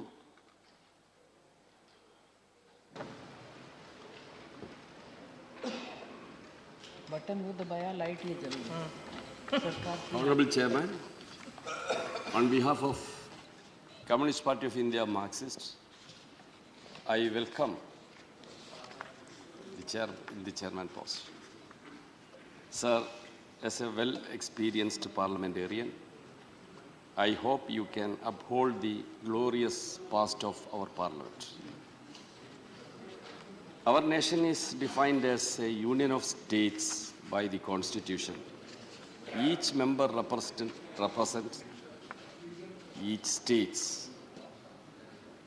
The principles of Constitution such as federalism, secularism, democracy, and social justice are to be protected. If these principles are undermined, it may affect the unity of our nation. I hope, under your leadership, upper house of our parliament will discharge its duties, strictly honoring the Constitution principles and rules of business. I am very proud to welcome you, sir, because you are coming from a farming community who are the annadatas of this country. Legislation is the prime duty of Parliament, so continuous disruption should be avoided. When I met you personally, you requested the functioning of the House should not be disrupted. I agree with you. But for that, the legislation process should be undertaken through a democratic process, strictly through democratic process. People's burning issues are to be reflected in the House. For that, ample opportunities should be obtained for the members. Debates on different issues will be done here in a healthy manner. Important bills should be referred to standing committees or select committees for scrutiny, which are nowadays not happening in this House. Nowadays, it is very unfortunate that Parliament's scrutiny is neglected. Sir, I hope you can uphold the concept of the Constitution and principles of democracy, and the number is only the issue here, sir. Whether large number or small number, every group and party and individuals are to be respected and should be given opportunity to raise their reasonable issues in this House. I also request the Honorable Chairman of the House and the ruling bench, please cooperate with the Chairman and don't try to deface our Honorable Chairman. Thanking you, sir. Shri Ramnath Thakur.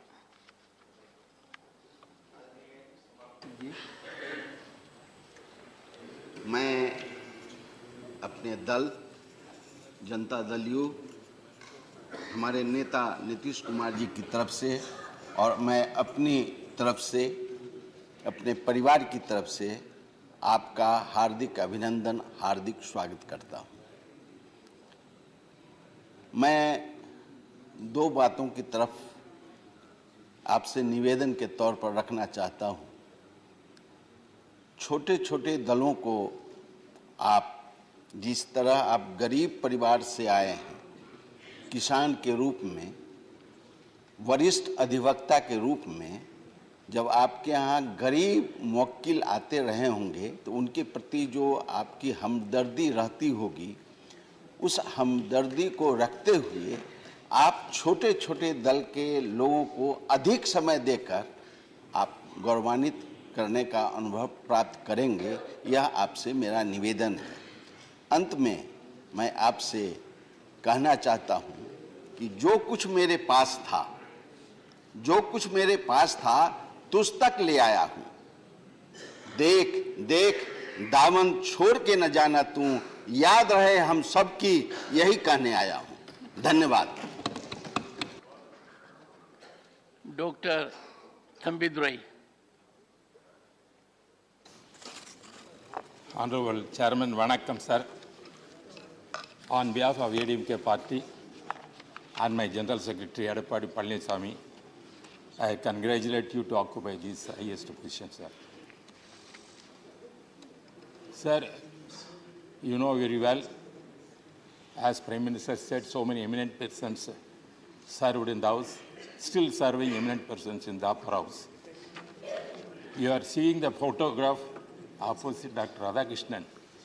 He's a great philosopher and occupied that position which you are occupying now. Therefore, you are an eminent person and also is served as a minister in the 9th Lok Sabha. My association with you at that time where I also served the 9th Lok Sabha, as a minister you performed very well. Not only in the Lok Sabha, at the same time as a minister you visited the Rajya Sabha also. There it is not a new thing you. Sir, and also as I said, sir, eminent persons means, always I remember our Tamil Nadu great leader, Parent Anna, who occupied this in the house and gave many lectures here, many speeches also. Same way, my leader, Madam Amma Jayalalitha also served in the same Rajya Sabha. Therefore, we are also at the opportunity to serve here under your leadership and your guidance, sir. As our honourable member said, this house is a part of the parliament, I accept that.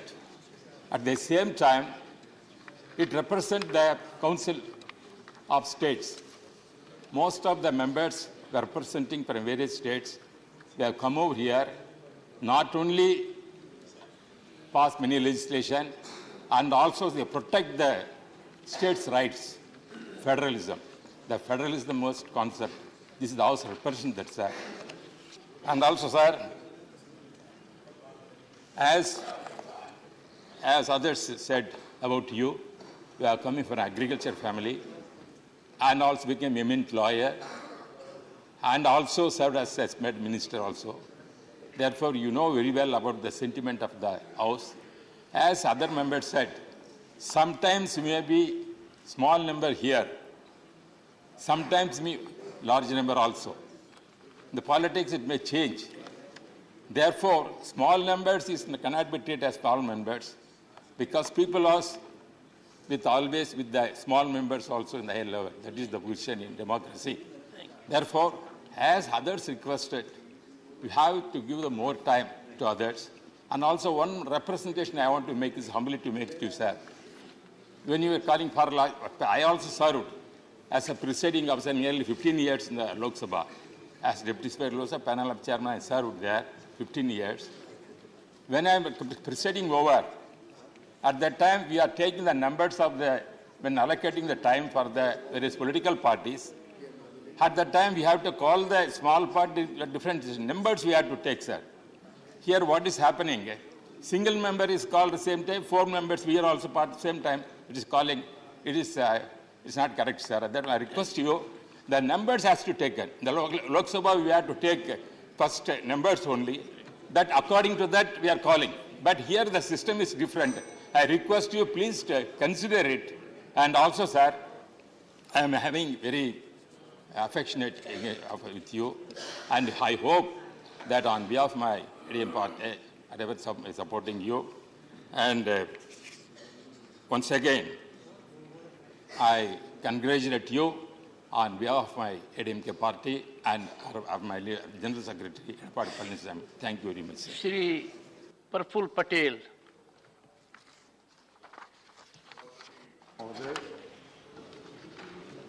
मेरे सभी साथियों के जज्बातों के साथ अपने जज्बात भी जोड़ते हुए आपको बहुत बहुत शुभकामनाएं, बहुत बहुत बधाई इस उच्च पद को ग्रहण करने के लिए। मेरा सौभाग्य रहा है कि आपके साथ 1989 से आप और मेरा बहुत नज़दीक का संबंध रहा है और इसलिए आपके व्यक्तित्व को, जैसे कई लोगों ने अपने अनुभव में कहा, मैं भी उस बात को समझता हूं और जोड़ता हूं। ये सदन के बारे में और बाकी अपने अपने अनुभवों के बारे में कई हमारे साथियों ने यहाँ पर चर्चा की है, इसलिए उसी बात को या आपके व्यक्तित्व के बारे में दोहराते न हुए ये मैं कहूँगा कि लोकशाही में ये तो अलग बात है कि किसी के संख्या ज़्यादा होती, किसी की कम होती है। कई लोगों ने बोला है इस बारे में। देवेगौड़ा जी जैसे वरिष्ठ हमारे पूर्व प्रधानमंत्री जी ने भी अपनी बात कही। कभी हम भी पहली पंक्ति में बैठते थे, आज तीसरी पंक्ति में बैठते हैं, तो ये तो खैर समय समय की बात है, लेकिन अनुभव का कोई और पर्याय नहीं होता है। अनुभव का कुछ न कुछ फायदा अनुभव का इसका लाभ इस सदन ने लेना चाहिए और आप इस बात को भली भांति समझते हैं। इसके बारे में आपसे मेरी व्यक्तिगत चर्चा में भी इस बात को आपने हमेशा मान्यता दी है। केवल इतना ही कहूँगा कि आज तो आपको बड़ा वेल डिसिप्लिन क्लास यहाँ नज़र आ रहा है। म्हणजे आज तो शिस्तबद्ध आपको सब लोग दिख रहे हैं। पहला दिन है, इसलिए आपके सम्मान में कोई व्यवधान नहीं आने वाला है, लेकिन निश्चित लोकतंत्र में ये सब बातों का आपको भी धीरे धीरे, जो आपने टीवी में देखा या आपके पुराने अनुभव में आपने जो देखा होगा, उसका कहीं ना कहीं आपको यहाँ पर ट्रेलर दोबारा दिखेगा जरूर, इसमें कोई शक नहीं है। लेकिन मैं कहूँगा ये लोकतंत्र की ये एक बहुत बड़ी बात है। आप इसको एक कभी कभी प्रेशर कुकर में जैसे स्टीम छोड़ा जाता है, वैसा आप अगर उसको मॉड्यूलेट करेंगे तो निश्चित इस सदन को दोनों बाजू से आप चलाने में बहुत सफल रहेंगे। इतना मैं आपको जरूर विश्वास देना चाहता हूं। अंत में इतना ही कहूंगा कि हमारी पार्टी, हमारे नेता शरद पवार जी, एनसीपी की ओर से, हमारे सदस्यों की ओर से, कि हमने आज तक कभी ये लक्ष्मण रेखा, जो पार्लियामेंट्री जो गरिमा है और जो हमारे जो रूल्स है, इसको ध्यान में रखते हुए कभी वो लक्ष्मण रेखा का उल्लंघन नहीं किया है। हमारे ओर से आपको पूरा सहयोग मिलेगा, आगे भी रहेगा, हमेशा रहेगा। और आपको मेरे ओर से, मेरी पार्टी की ओर से, मेरे नेता की ओर से फिर से बहुत बहुत शुभकामनाएं देते हुए आपका सफल कार्यकाल रहे, इसकी प्रार्थना करते हुए आपसे रजा लेता हूं। Honorable members, the list is long. I am overwhelmed. I would only suggest we economize time. Professor Ram Gopal Yadav. श्रीमान, मैं अपनी समाजवादी पार्टी और अपनी तरफ से आपका हृदय से स्वागत करता हूँ। आपसे जब मैं पहली बार मिला तो आप जितना खुलेपन से मिले, क्योंकि इससे पहले जब मिलते रहे तो एक प्रोटोकॉल की जो दीवार बनी रहती थी, उतना ही मिलना, यहाँ बैठना, इतनी दूर बैठना, वो कुछ नहीं था। ये एक स्वाभाविक रूप से बहुत ही अच्छी बात थी और हमारे सारे मेंबर्स ने ये महसूस किया और उसकी तारीफ भी। जहाँ तक के इस सदन की बात है, एक बात मैं आपको बताना चाहता हूँ कि जब यहाँ बात होती है तो सब लोग सैद्धांतिक रूप से कहते हैं कि मैं सहयोग करूंगा, मैं सहयोग करूंगा, मैं सहयोग करूंगा, और कल आप देखेंगे बहुत सारे लोग सहयोग नहीं करेंगे। कारण ये होता है कि बहुत सारे ऐसे मुद्दे होते हैं जो जन आकांक्षाओं के खिलाफ होते हैं, या तो गवर्नमेंट के आदेश या फैसले या कोई बिल जो आ रहे हैं उनमें ऐसे प्रोविजंस होते हैं जो आम लोगों के हितों को एडवर्सली प्रभावित करने जा रहे होते हैं।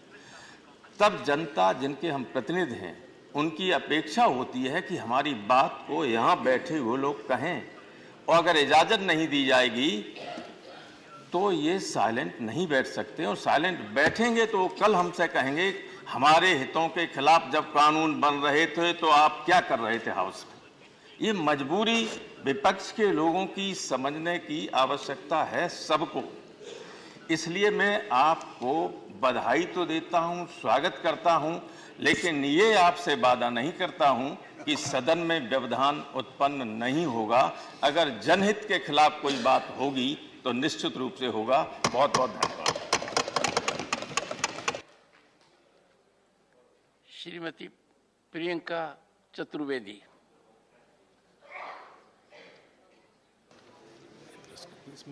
सर, इस पे मेरा 2-1, हाँ, थैंक यू।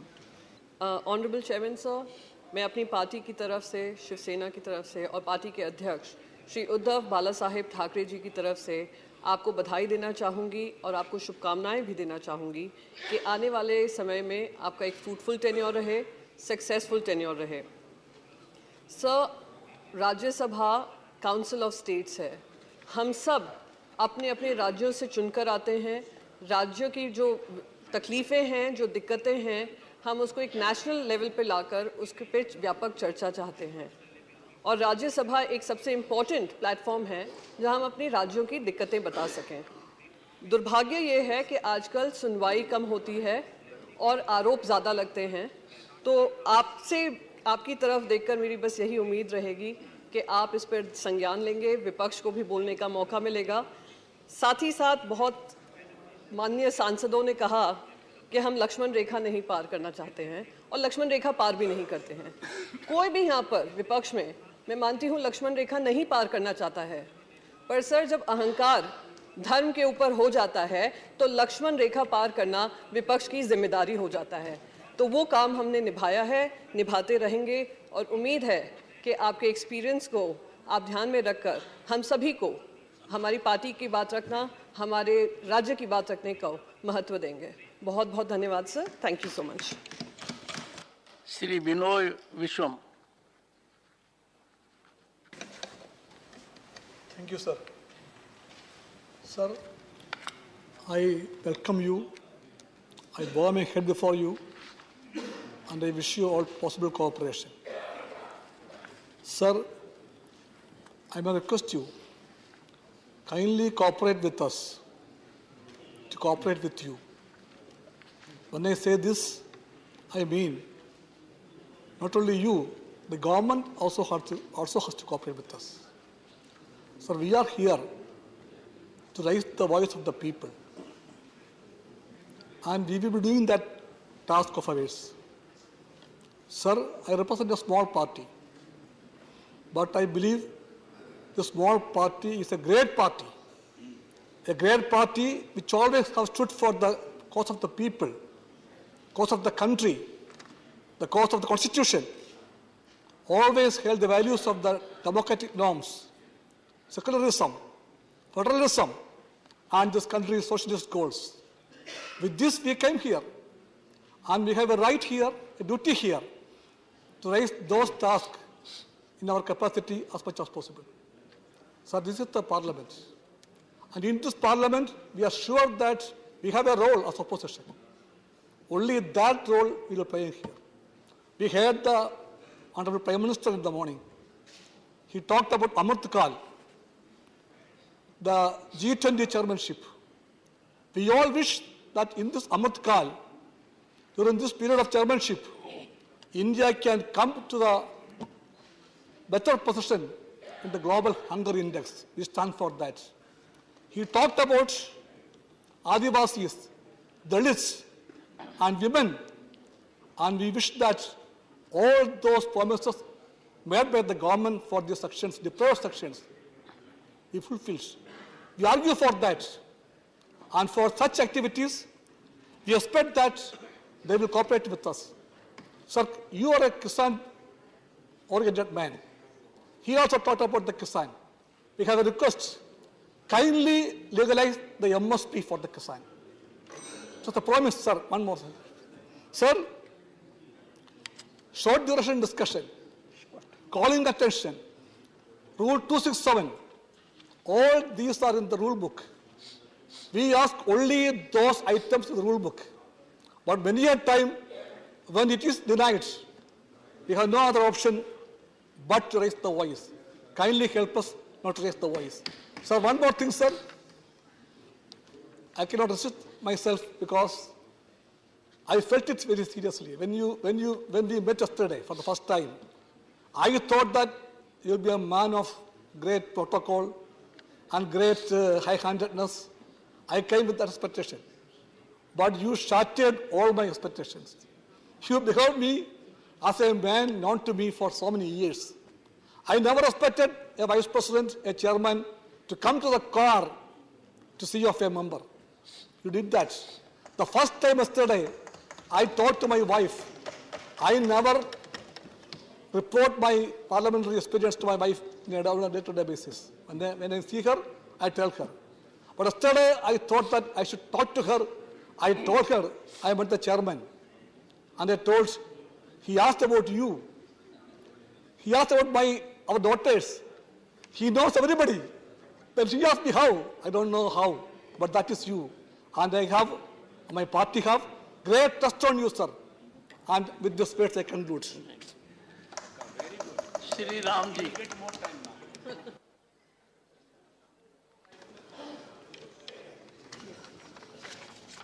श्रीमान जी, मैं अपनी पार्टी बहुजन समाज पार्टी की अध्यक्ष आदरणीय बहन कुमारी मायावती जी की तरफ से और अपनी तरफ से मैं आपको ढेर सारी शुभकामनाएं और आपका स्वागत अभिनंदन करता हूं। श्रीमान जी, आपका जीवन वाकई संघर्षपूर्ण रहा कि आपने संघर्ष के दौरान तमाम विभिन्न पदों पर रह करके आपने देश की सेवा की है और आज एक छोटे से गांव से निकल करके आप इस देश के उपराष्ट्रपति बने और राज्यसभा के आप अध्यक्ष भी। वाकई ये आपका जो जीवन है, संघर्षपूर्ण जीवन, हम सभी लोगों के लिए एक प्रेरणादायक भी है और हमें पूरी आशा और विश्वास है कि आपका जो हम सब जो विपक्ष के भी लोग हैं और सत्ता पक्ष के भी लोग हैं, आपके लिए हम दोनों लोग बराबर ही हैं और तमाम ऐसे जनहित के मुद्दे आते हैं। हम लोग 0 आवर में हम लोग आपको एप्लीकेशन देते हैं बोलने के लिए, लेकिन तमाम उन मुद्दों पे हमें समय नहीं मिलता, हमारा नाम कर जाता है या समय नहीं मिलता, 10 लोगों का नाम सेलेक्ट होता है। तो मैं आपसे रिक्वेस्ट भी करूंगा कि 0 आवर में सभी सांसदों की जनहीन बातों को टाइम दें ताकि जनहित के मुद्दे हैं उनको यहाँ पे आवाज उठाई जा सके। इसके लिए मैं आपसे रिक्वेस्ट करूंगा और आपका लगाव हमारे पार्टी के संस्थापक माननीय श्री कांसीराम साहब के साथ बहुत रहा है और हमें पूरा विश्वास भी है आपका आशीर्वाद हम सब पर बना रहेगा। जी धन्यवाद। श्री कनक मेदला Ravindra Kumar.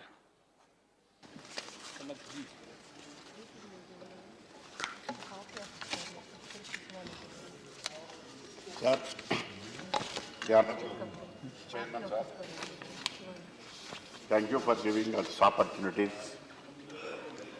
Sir, on behalf of Telugu Party and on behalf of our leader, Chandrababu Naidu, I congratulate you to see in the post and the chair.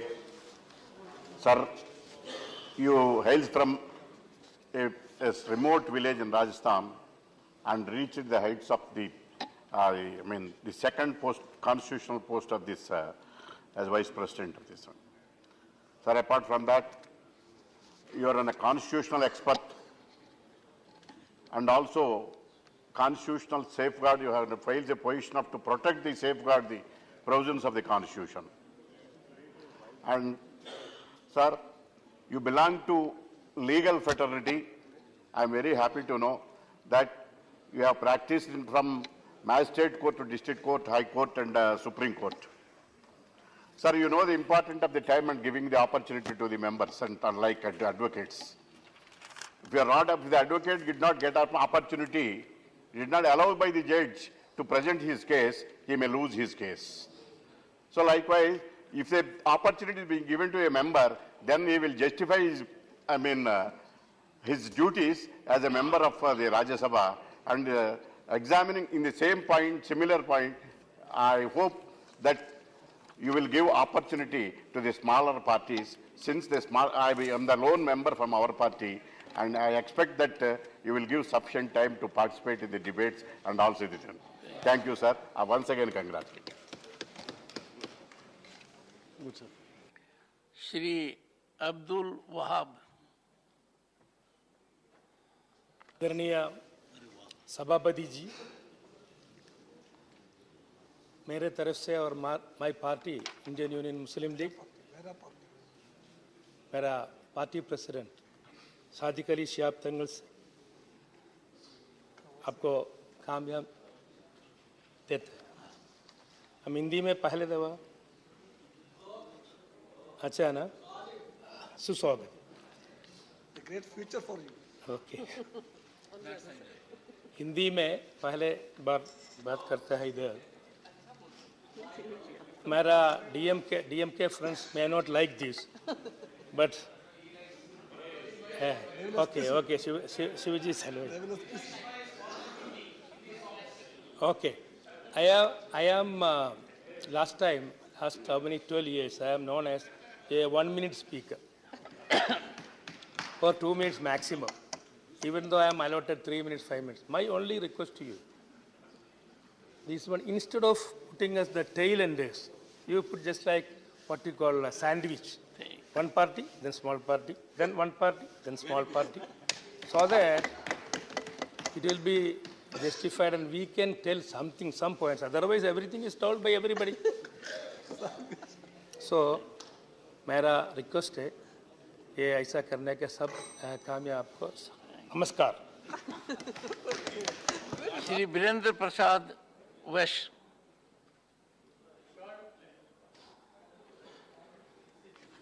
I, and on behalf of my party, AGP, Assam Gana Parishad, congratulate you for your election as the Vice President of India and Chairman of Upper House of our Parliament, sir. So it is known to everybody, you have a vast experience in your social and political life, sir. Started a career as a good lawyer. You served the nation as a law minister. You served the nation as a parliamentary affairs minister. Even you served the West Bengal as a governor of West Bengal, sir. Sir, it is a golden opportunity for us to welcoming you as a chairman of upper house of our parliament, sir. Sir, I am coming from the northeastern region of our country, sir. Sir, population structure of northeastern region, you cannot compare with the other parts of the country, sir. Our population is less, sir, which compare with the other state of our country, sir. So, I like to give one example. This is your first day, sir. Being a shortest population, Mizoram has only one member in Rajya Sabha, sir. Arunachal have one member in Rajya Sabha, sir. Nagaland, only 2 members in Rajya Sabha, sir. Problem is that although they elected from their, it is a council of state, sir, they elected. Sir, the point is registered. Yes, the point is registered. They registered. They represent Mizoram, sir. It means 100% they have elected, but they treat it as a small party. They are not getting time to speak. I like to, my submission is that kindly allow all the small parties also keep some time. At least they can address problems faced by respective state chair. With this, sir, I again welcome you and I wish all the success you as a chairman of the Rajya Sabha. Yes. Honorable Mr. Chairman, Sir, I am so thankful to you for giving me this opportunity at the fag end of the discussion. Normally, we are the victims, small parties. Of course, we can express our views on this parliament, but whenever discussion takes place, the bigger parties are given more time, more than they deserve. The small parties, we should be given ample opportunity to protect the cornerstones of this constitution: secularism, federalism, social justice. Today we are standing at the crossroads of the history. Secularism has become a question mark. Social justice has become a question mark. So what we are going to do with these questions? And because brutal majority should not bulldoze the basic concepts of this constitution, particularly social justice and secularism. If it happens, then the future of the country, the integration of the country will become a question mark. This is my perception, and I am so thankful to you. Once again, you are a legal luminary, and you have been handling so many portfolios, and as a minister, as a parliamentarian, as a jurist. Therefore, we also expect justice from the chair.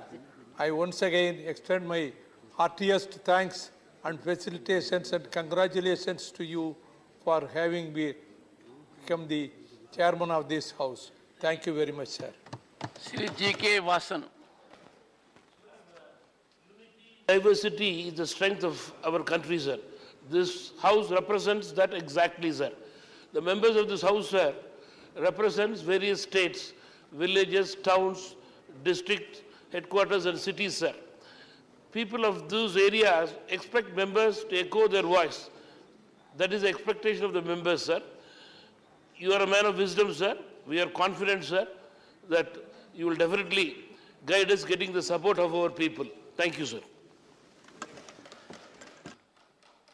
Dr. Van Viroy Karluki.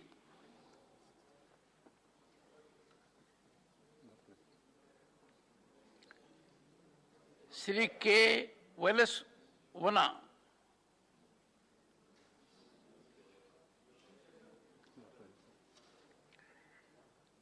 Sri Jose K. Mani.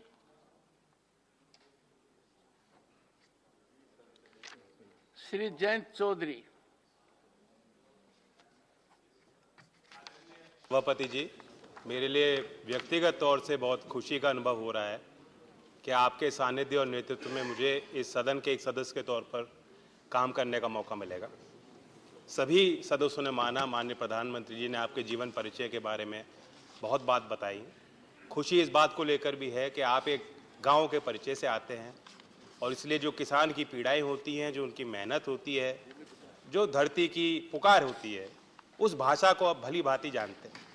आप ये भी समझते हैं कि अक्सर सरकार के दावे और इस सदन में की गई बातों से धरातल पे जो तस्वीर है वो भिन्न होती है, अलग होती है, और इसलिए हम आपका संरक्षण चाहेंगे कि कोई गरीब से जुड़ी बात, आदिवासी से जुड़ी बात, किसान गांव की कोई बात अगर कोई भी मान्य सदस्य यहाँ करता है तो उस बात को आप और वक्त दें, उस सदस्य को और समय दिया जाए। आपने बहुत प्रेम भाव के साथ जब उपराष्ट्रपति का दायित्व संभाला हम सबको बुलाया, और मुझे तो आपने इतना बड़ा ग्लास केसर के बादाम का दूध का पिलाया था और उसकी मिठास अभी भी मेरे ज़ुबान पर है। बस आपका संरक्षण और आशीर्वाद चाहेंगे कि समय समय पर कुछ मीठी, कुछ कड़वी बातें इस सदन में हम उठा पाएं। धन्यवाद। श्री अयोध्या रेड्डी।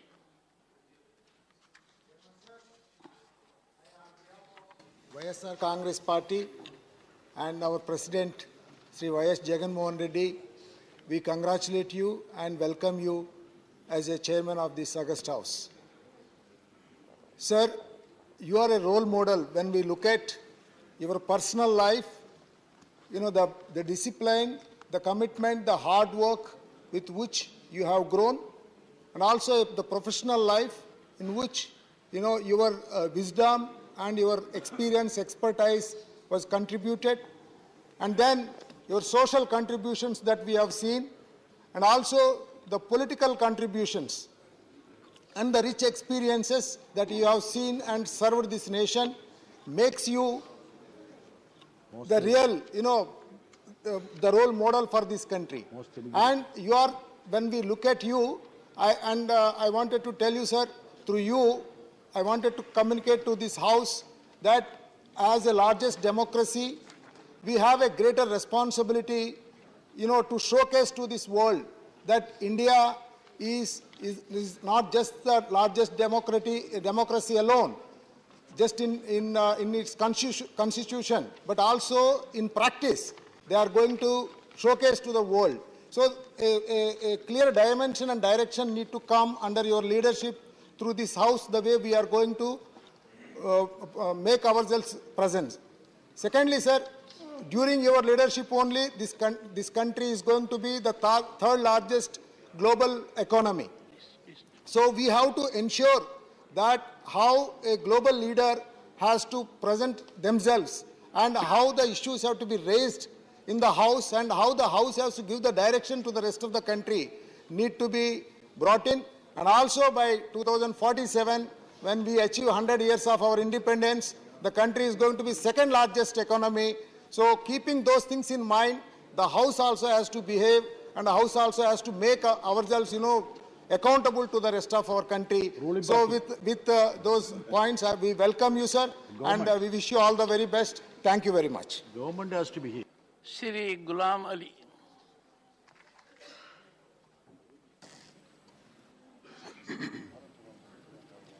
मैं प्रेसिडेंट ऑफ इंडिया के द्वारा नॉमिनेटेड मेंबर होने के नाते मैं चेयरमैन साहब को दिल की गहराइयों से मुबारकबाद दूंगा कि आपके साथ जो हमारी 2-3 मुलाकातें हुई ओथ के टाइम पे, या देश के वज़ीर आज़म ने जो सुबह कहा, आपके विज़न से, आपकी ज़िंदगी के इस तजर्बे से हमें एज ए न्यू मेंबर सीखने का मौका मिलेगा, और हम आपसे उम्मीद करते हैं कि इस विज़न का हमें भरपूर फ़ायदा होगा और आप सबको you can feel feeling of all the members. Shukriya. Dhanyawad. Shrimati P.T. Usha. Sir, in a short span as the Vice President of India and the Chairman of this august House, you have won the confidence of people and people's representatives across the political parties. This is evident from the emotions poured in the speeches of leaders of both treasury and opposition. My special thanks to Honorable PM of India for his concern for the marginalized. It is a grace for the nation that our Honorable President of India belongs to tribal community. It is a great honor for the tribal community, and a son of a farmer is now Vice President of India. This is a new India where Republican spirit is now transferred from symbolism to substantive form. Your role and personality, your intellect and philosophy of life will create a history, add values to the second chamber. Sir, we are upper house. We are extended to play vital role as statesmen. Your leadership will be helpful to strengthen the glory of the House. With these words, I congratulate you, sir. Thank you. Shri Pramod Tiwari.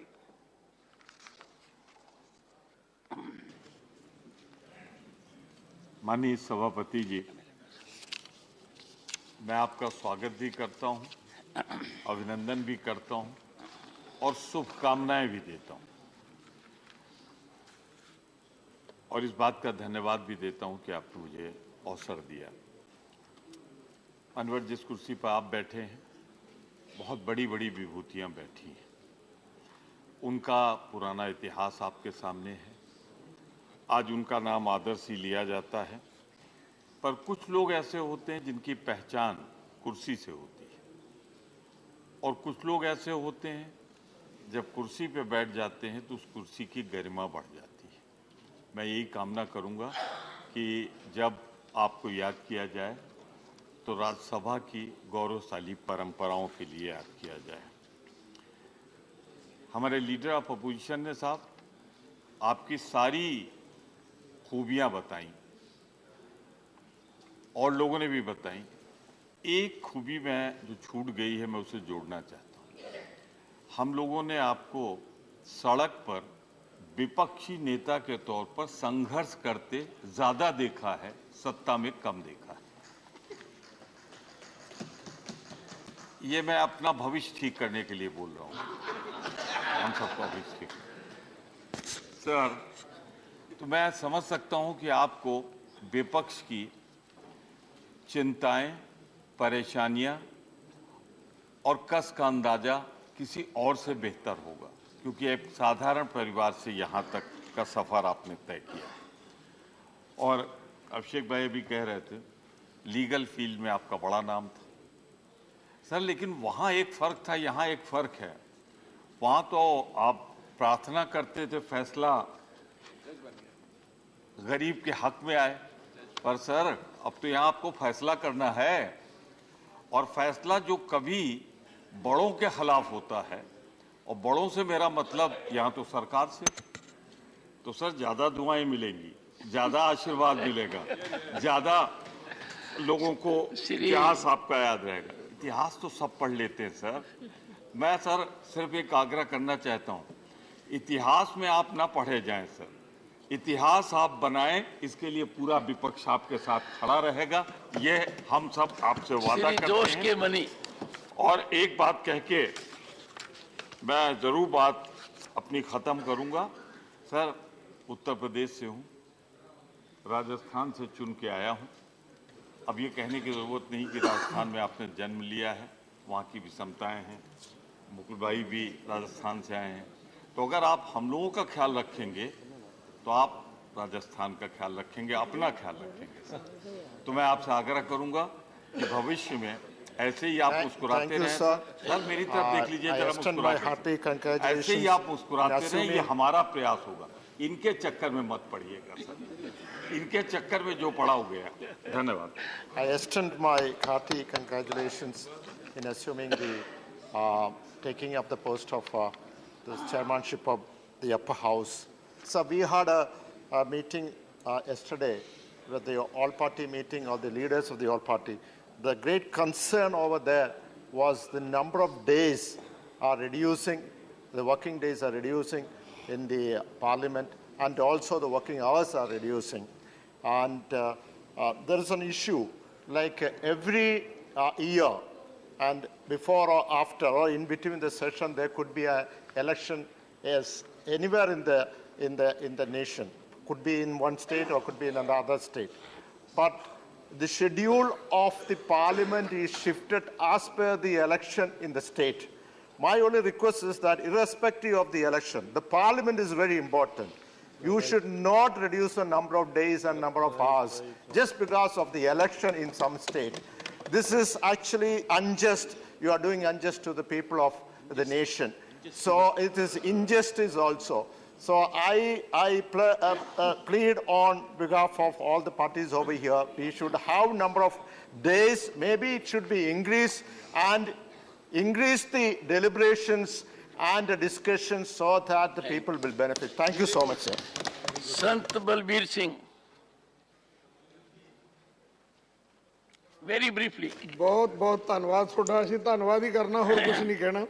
ਕਿ ਤੁਸੀਂ ਪਹਿਲੀ ਗੱਲ ਤਾਂ ਜਿਹੜਾ ਹੈ ਇਸ ਰਾਜ ਸਭਾ ਦੇ ਵਿੱਚ ਕੁਰਸੀ ਸੰਭਾਲੀ ਹੈ, ਤੁਹਾਨੂੰ ਮੁਬਾਰਕ ਹੋਵੇ। ਸਾਡੀਆਂ ਸਭ ਅਸੀਸਾਂ ਸਭ ਕਾਮਨਾਵਾਂ ਤੁਹਾਡੇ ਨਾਲ। ਦੂਸਰੀ ਗੱਲ ਕਿ ਜਦੋਂ ਅਸੀਂ ਸੰਸਦ ਵਿੱਚ ਆਏ ਸੀ, ਉਦੋਂ ਪਹਿਲੇ ਰਾਸ਼ਟਰਪਤੀ ਨਾਇਡੂ ਜੀ ਸੀ, ਉਹਨਾਂ ਨੇ ਬੜਾ ਸਾਨੂੰ ਸਮਰਥਨ ਦਿੱਤਾ ਪੰਜਾਬੀ 'ਚ ਬੋਲਣ ਦਾ। ਤੇ ਜਿਹੜੀ ਸਮੱਸਿਆ ਉਹਨਾਂ ਵਿੱਚ ਸਾਹਮਣੇ ਅਸੀਂ ਰੱਖੀ ਸੀ, ਤੁਹਾਡਾ ਅਸੀਂ ਵਿਸ਼ੇਸ਼ ਤੌਰ ਤੇ ਧੰਨਵਾਦ ਕਰਨਾ ਚਾਹੁੰਦੇ ਹਾਂ ਕਿ ਸਾਨੂੰ ਪੰਜਾਬੀ ਦੇ ਵਿੱਚ, ਅਸੀਂ ਸਾਰੇ ਸੰਸਦ ਮੈਂਬਰਾਂ ਦਾ ਵੀ ਧੰਨਵਾਦ ਕਰਨਾ ਚਾਹੁੰਦੇ ਹਾਂ ਜਿਨ੍ਹਾਂ ਨੇ ਐਪਰੀਸ਼ੀਏਟ ਕੀਤਾ। ਸਾਨੂੰ ਪੰਜਾਬੀ ਦੇ ਵਿੱਚ ਅੱਜ ਜਿਹੜਾ ਹੈਗਾ ਅਸੀਂ ਚਾਹੁੰਦੇ ਸੀਗੇ ਉਹ ਸਾਨੂੰ ਮਿਲ ਗਿਆ। ਸੋ ਬਹੁਤ ਬਹੁਤ ਤੁਹਾਡਾ ਧੰਨਵਾਦ ਕਿ ਉਸ ਦਿਨ ਤੁਸੀਂ ਮਿਲੇ ਤੇ ਜਿਸ ਤਰੀਕੇ ਨਾਲ ਤੁਸੀਂ ਮਿਲੇ ਆ ਅਸੀਂ ਬਹੁਤ ਪ੍ਰਭਾਵਿਤ ਹੋਏ, ਕਿਉਂਕਿ ਗੱਲ ਨੂੰ ਸੁਣਨ ਨਾਲ ਹੀ ਅੱਧਾ ਦੁੱਖ ਜਿਹੜਾ ਹੈਗਾ ਉਹ ਟੁੱਟ ਜਾਂਦਾ। ਨਾਲ ਦੀ ਨਾਲ ਤੁਸੀਂ ਫੈਸਲਾ ਕੀਤਾ। ਤੇ ਇੱਕ ਗੱਲ ਅਸੀਂ ਜਿਹੜੀ ਹੈਗੀ ਹੈ ਵਿਸ਼ੇਸ਼ ਤੌਰ ਤੇ ਰੱਖਣਾ ਚਾਹੁੰਦੇ ਹਾਂ ਕਿ ਪਹਿਲੀ ਵਾਰੀ ਅਸੀਂ ਸੰਸਦ ਆਏ, 8 ਦਿਨ ਪਿਛਲੇ ਵਾਰੀ ਸੰਸਦ ਨਹੀਂ ਚੱਲੀ, ਤਾਂ ਇੰਨੇ ਮੌਜੂਦ ਸੀਗੇ ਕਿ ਅਸੀਂ ਸਾਨੂੰ ਜਿਸ ਮਕਸਦ ਦੇ ਨਾਲ ਇੱਥੇ ਭੇਜਿਆ ਤੇ ਉਹ ਜਿਹੜਾ ਹੈਗਾ ਸਾਡਾ ਮਕਸਦ ਨਹੀਂ ਪੂਰਾ ਹੋ ਰਿਹਾ। ਪਰ ਅਸੀਂ ਬੇਨਤੀ ਕਰਾਂਗੇ ਉਹਦਾ ਕਾਰਨ ਕੀ ਸੀਗਾ ਕਿ ਇੱਕ ਮਹਿੰਗਾਈ ਦਾ ਮੁੱਦਾ ਵਿਪਕਸ਼ ਵੱਲੋਂ ਚੁੱਕਿਆ ਸੀ। 8 ਦਿਨਾਂ ਮਗਰੋਂ ਟਾਈਮ ਦਿੱਤਾ, ਜੇਕਰ ਉਹ ਟਾਈਮ ਪਹਿਲਾਂ ਹੀ ਨਿਰਧਾਰਿਤ ਕਰਦੇ ਵੀ ਇਸ ਦਿਨ ਤੁਹਾਡੀ ਚਰਚਾ ਹੋ, ਰੌਲਾ ਖਤਮ ਹੋ ਜਾਣਾ ਸੀ। ਸੋ ਉਹ ਜਿਹੜਾ ਚਰਚਾ ਵੀ ਹੋਈ ਪਰ 8 ਦਿਨ ਖਰਾਬ ਹੋਏ। ਥੈਂਕ ਯੂ, ਤੁਹਾਡਾ ਬਹੁਤ ਬਹੁਤ ਧੰਨਵਾਦ। ਥੈਂਕ ਯੂ, ਧੰਨਵਾਦ। श्रीमती रंजीत रंजन।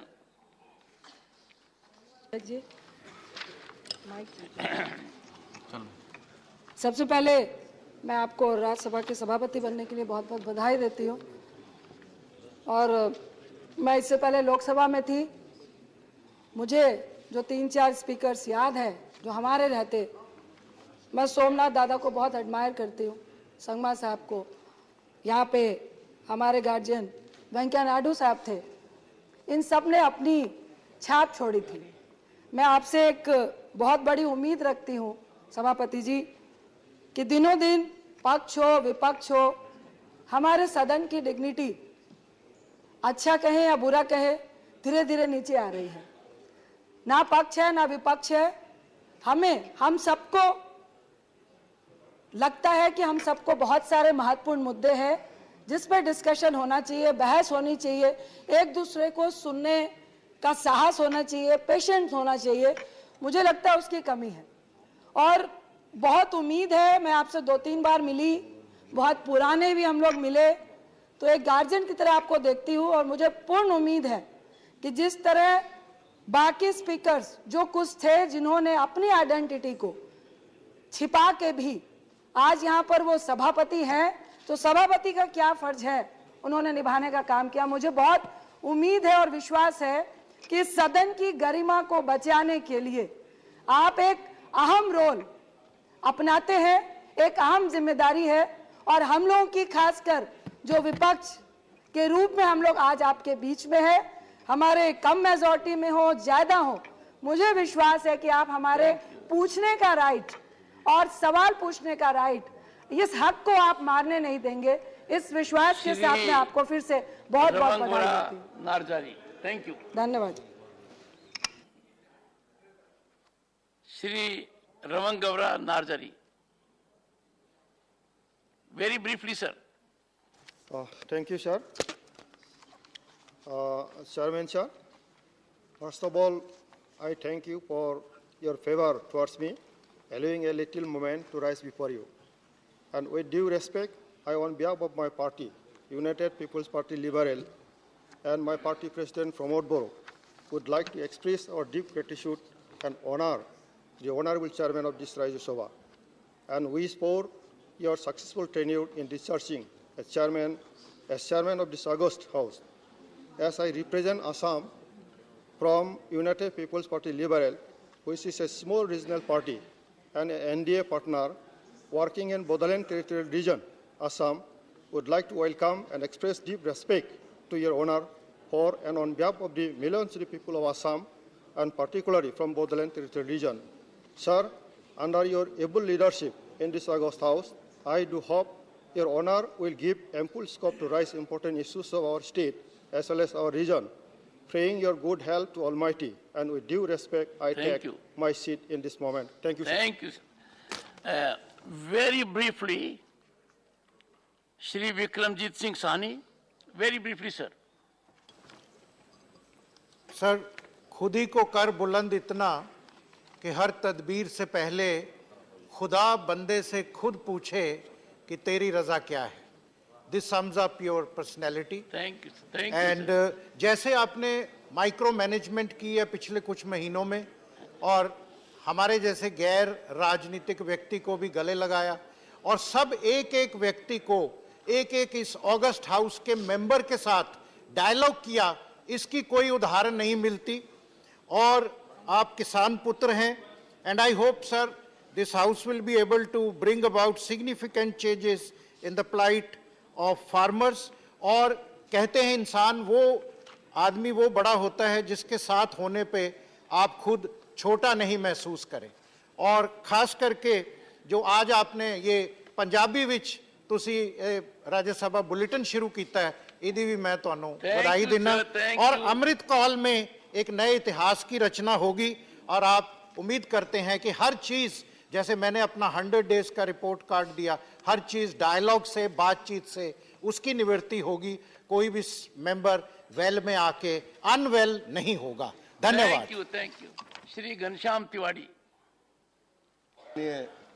सभापति महोदय, मुझे इस बात का बहुत बड़ा गर्व और खुशी है कि आप जहाँ से आते हैं वहाँ से मैं आया हूँ, और मैंने आपको बचपन से लेकर अब तक एक बहुत बड़ी शख्सियत के रूप में, एक नर से नारायण बनने की जो कहानी होती है, उस कहानी को आपने पूरा किया है।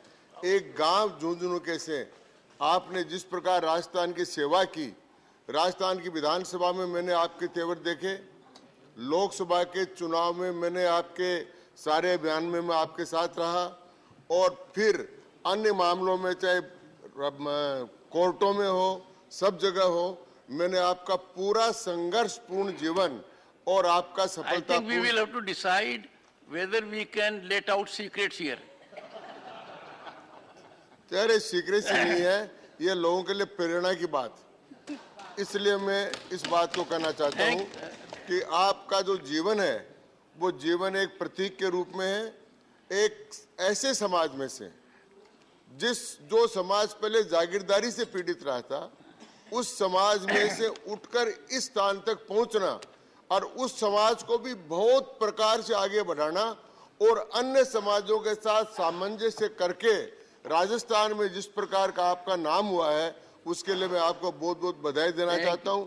मैं एक बात कहकर समाप्त करूंगा सभापति महोदय, सारी भाषाओं में कुछ कुछ लोगों ने कहा है, तो मैं आपके लिए संस्कृत में कुछ करना चाहता हूं।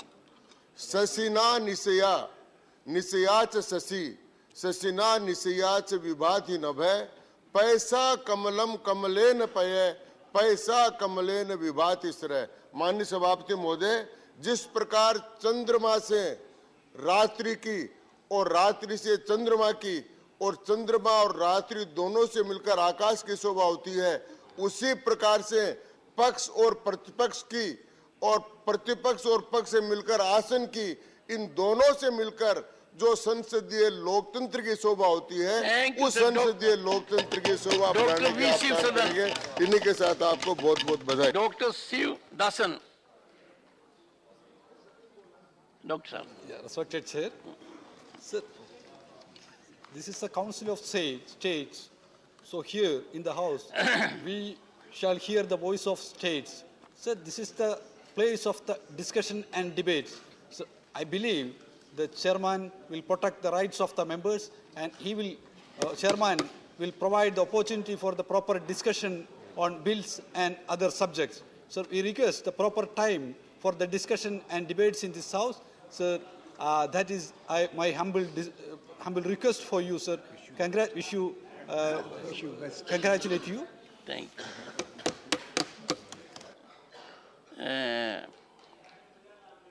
Because of the time factor, it is becoming difficult to accommodate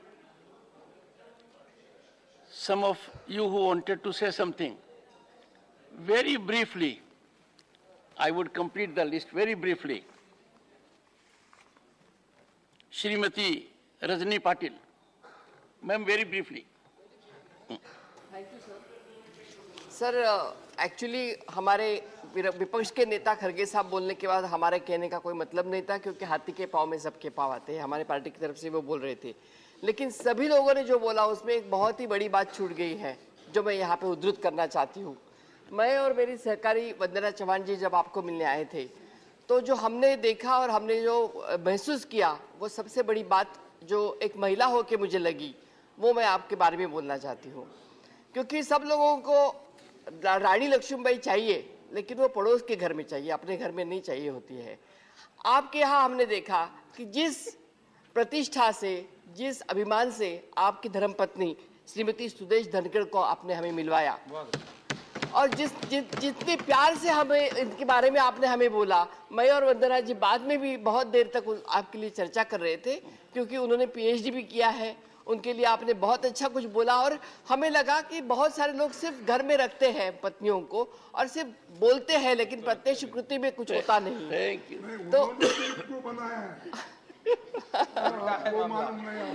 तो इसलिए ये एक आपका पहलू मैं करना चाहती थी। और जो हमारे नेता खड़गे साहब ने जो बोला, जो उन्होंने बोला, उसका एक सिर्फ उदाहरण देना चाहती हूँ कि एक श्लोक में कि जब हमारा दिन आएगा, उन्होंने बोला, तो जब श्री कृष्ण ने अर्जुन को बोला था कि मनुष्य न हो तो बलि, समय हो तो बलवान, बिल्लर चोरे गोपिका, वही अर्जुन वही बाण। जब अर्जुन और बाण वही था, तो भी अर्जुन का जब हार हुई थी, तो वही अर्जुन वही बाण होता है, समय हर एक का आता है। धन्यवाद सर। ब्रीफली डॉक्टर साहब।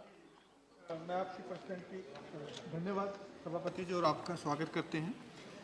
मैं आपकी पर्सनैलिटी 2 पंक्तियों में पूरी करना चाहूँगा। वो खुद ही नाप लेते हैं बुलंदी आसमानों की, परिंदों को तालीम नहीं दी जाती उड़ानों की। तो आप वो शख्स हैं जो राजस्थान से आए हैं, और मेरे माताजी, मेरे पिताजी दिवंगत हैं और वो भी राजस्थान से थे। वो बचपन से जो हमें कहानियाँ सुनाते थे कि राजस्थान की लाइफ कितनी टफ है, कितनी हार्ड है, वो सब करते हुए आप इधर आए हैं। एक और बात कि हम लोग राजनीति के स्कूल में नर्सरी में हमने दाखिला लिया है, और क्योंकि बिल्कुल हम छोटे हैं तो हमें ज़्यादा सीखने की ज़रूरत है, और हमें अब ज़्यादा मौका देंगे और ज़्यादा समय। अहमद अशफाक करीम।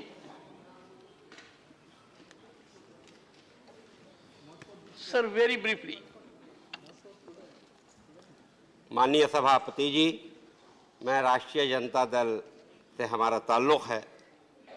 मैं आज आपका खैर मकदम करते हुए फ़ख्र महसूस करता हूँ। आपकी इज़्ज़त अफजाई करते हुए और जितना सभी माननीय सदस्यों से सुना, और भी फ़ख्र और भी सर ऊँचा होता है। कुछ रोज़ कबल आपने मुझे तबादला ख्याल करने का मौका फराहम किया था। आपकी गुफ्तगू से मैंने आपकी काबिलियत और आपकी इल्मी सलाहियत का कायल हो गया, और उम्मीद करता हूँ कि रैशनल अप्रोच के साथ आपकी सरपरस्ती में ये सदन चलता रहेगा और बहुस्न खूबी आगे बढ़ता रहेगा। Thank you. साबिक चेयरमैन की अलविदाई के मौके पर मैंने इसी सदन में कहा था, आप जैसे बावकार लोग बावकार चेयर दूसरों के हवाले कर देते हैं, और आज हम सबों के बीच आप सभापति की कुर्सी को जीनत बख्श रहे हैं। मैं ईश्वर से दुआ करता हूं कि आप सेहत व आफियत के साथ इस सदन को आगे बढ़ाते रहें, और बड़ी खुशी होती है जब मुझे बैठाल कर कोई मेरी तारीफ करता है और सच्चाई बयान करता है, और कितना खुश हूं कि आप बैठे इस जीनत भरी कुर्सी पर हैं और सारे लोग आपके ताल्लुक से बड़ी बड़ी बातें कह रहे हैं। ये बड़ा ही बहुस्न खूबी का मौका है। बहुत बहुत शुक्रिया। इमरान प्रतापगढ़ी। आदरणीय सभापति महोदय, आपका बहुत बहुत स्वागत है, खैर मकदम है। ये वो पहले शब्द हैं जो मैं इस हाउस में पहली बार बोल रहा हूँ। पिछली बार विदाई समारोह था तो ऐसा मौका आया था कि मैं बोलूं, लेकिन मुझे लगा कि नहीं, मैं स्वागत समारोह में बोलूंगा तो ज्यादा अच्छा रहेगा। मैं बस 1 मिनट आपका समय चाहता हूं। बस मैं आपसे यह कहना चाहता हूं कि मैं सदन में दूसरा सबसे छोटा, सबसे कम उम्र का सदस्य हूं, तो मेरी गुजारिश आपसे यह है कि ये जो दीवारें हैं ये सिर्फ ईंट, गारे और लकड़ी से बनी हुई नहीं है। इसमें न जाने देश के करोड़ों लोगों की भावनाएं और जज्बात शामिल हैं। ऐसे में देश चाहता है कि यहाँ अच्छी बातों पर बहस हो, बातचीत हो, और आप हमारे परिवार के मुखिया हैं, राज्यसभा का जो परिवार है उसके आप मुखिया हैं। तो आपकी जिम्मेदारी बनती है कि अगर हम सारे लोग यहाँ से अवाम की बात उठाएं तो आप हमें महफूज रखें और हमारी नुमाइंदगी करते हुए हमें बोलने का मौका दें। क्योंकि आप देश की उच्चतम न्यायालय में आपने इंसाफ की लड़ाई लड़ी है और यह देश का उच्च सदन है, तो हमें उम्मीद है कि आप हमें यहाँ इंसाफ की लड़ाई लड़ने देंगे। Honourable leader of the house. बहुत बहुत धन्यवाद आपका। Thank you. Honourable leader of the house. माननीय सभापति महोदय, आज हम सब के लिए बहुत खुशी की बात है, बहुत गर्व की बात है क्या आप इस उच्च सदन के सभापति के रूप में इस प्रतिष्ठित पद पर आसीन हो रहे हैं। मैं दिल की गहराइयों से आपको बधाई देना चाहता हूं, शुभकामनाएं देना चाहता हूं। माननीय प्रधानमंत्री जी ने अभी हमें याद दिलाया कि आज आर्म्ड फोर्सेस फ्लैग डे भी है। तो मुझे याद आ रहा था एक अंग्रेजी फिल्म स्टार वॉर्स, जिसमें एक बड़ा प्रसिद्ध वाक्य हुआ था, मे the force B with you. आज तो बहुत अच्छी अच्छी बातें बोली गई हैं। कुछ मान्य सदस्यों ने आपको चक्कर में ना आने की भी सलाह दी। अभी एक युवा सदस्य ने कहा आपकी जिम्मेदारियों के बारे में आपको याद दिलाने की कोशिश की। ये अलग बात है कि जिम्मेदारी तो हम सबकी बनती है कि सदन अच्छा बने, अच्छी तरीके से चले। आपकी जिम्मेदारी तो हम सबका ख्याल रखने की है। सदन अच्छा चलना तो हम सबके हाथ में। और मेरा विश्वास है आज जो अच्छी अच्छी बातें रखी गई हैं, जिस प्रकार से उत्साह के साथ सबने आपका स्वागत किया है, आगे आने वाले दिनों में हम यही भावना हमारे कार्यकाल में भी रखें, काम में भी रखेंगे। और क्लियरली आपके साथ लगभग सभी सदस्यों का मिलना जुलना हो चुका है। एक ना एक मौके पे हम सब आपको मिल चुके हैं। तो मैं इतना जरूर कह सकता हूं कि it's a joy to be with you, to meet you, to exchange notes with you, to talk to you. अब पता नहीं वो राजस्थान से आप लेके आए हैं या सिटी ऑफ जॉय से, जहां से आप बहुत ही सफल अपना गवर्नर का कार्यकाल कर दिल्ली आए। पर वास्तविकता यह है कि आपकी अध्यक्षता में इस सदन में मुझे पूरा विश्वास है कि बहुत सारे जॉयफुल ओकेजन्स हम सब मिलकर सेलिब्रेट करेंगे। इस सदन की काम की महत्वता देखते हुए हम सब कोशिश करेंगे कि किसान पुत्र जो आज देश के उपराष्ट्रपति बने हैं, जो एक प्रकार से हम सब के लिए प्रेरणा का स्तोत्र भी है, जिस प्रकार से इन्होंने एक बहुत ही विपरीत परिस्थितियों से अपना जीवन शुरू करके आज इस उच्च पद तक की जर्नी ट्रैवर्स की है। मेरा पूरा विश्वास है कि हम सब भी उससे बहुत कुछ सीखेंगे, अपने कार्य में भी, अपने काम में भी उसकी झलक आपको दिखाने का कोशिश करेंगे। हम सब बहुत गर्व महसूस करते हैं कि आपकी जो बुद्धिमत्ता है, जिस प्रकार से आपने एक बहुत वरिष्ठ वकील के रूप में देश की सेवा की, न्यायालय की सेवा की। शायद you must have been the youngest to become a senior advocate in the Supreme Court within 11 years of your practice.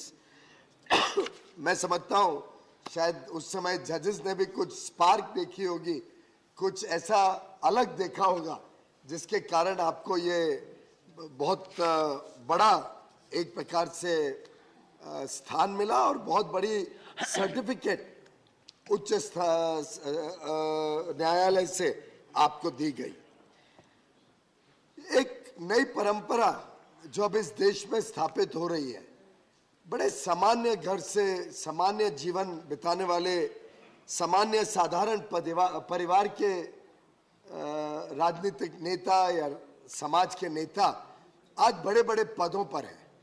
हमारी महामहिम राष्ट्रपति श्रीमती द्रौपदी मुर्मू जी एक टीचर थी, छोटे से स्कूल में टीचर के पद से ओडिशा के वनवासी क्षेत्र से आकर आज वो इस देश के सर्वप्रथम पद पर है। आप एक किसान पुत्र, धरती पुत्र, जिन्होंने एक छोटे से गांव में, आज बताया गया सैनिक स्कूल से शिक्षा लेके 12 किलोमीटर दूर रोज चल के जाना, शायद ये भी एक कारण है कि आप इतने फिट हैं आज भी, और आज इतने उच्च पद पर उपराष्ट्रपति के रूप में। हमारे सम्मानित प्रधानमंत्री जी एक चाय वाले के घर पे पैदा होकर रेलवे स्टेशन पर चाय अपने बचपन में बेचकर अपनी शिक्षा प्राप्त करके उन्होंने पूरा जीवन और आज 5 दशक से अधिक देश की सेवा में, समाज की सेवा में अपने आप को पूरी तरीके से झोंक दिया। ये जो नई परंपरा है कि समाज के अंदर ये चेतना जगी है, समाज में एक विश्वास जगा है कि सभी के लिए इस देश में स्थान है। आज सरनेम के हिसाब से पद नहीं, लेकिन क्षमता और कार्य के हिसाब से लोगों को मौका मिलता है। मैं समझता हूं उसका एक प्रतीक आप भी हैं और आगे आने वाले दिनों में आपके इस लंबे अनुभव का, आपके इस कार्यशैली का लाभ और मार्गदर्शन हम सभी सदस्यों को मिलता रहेगा।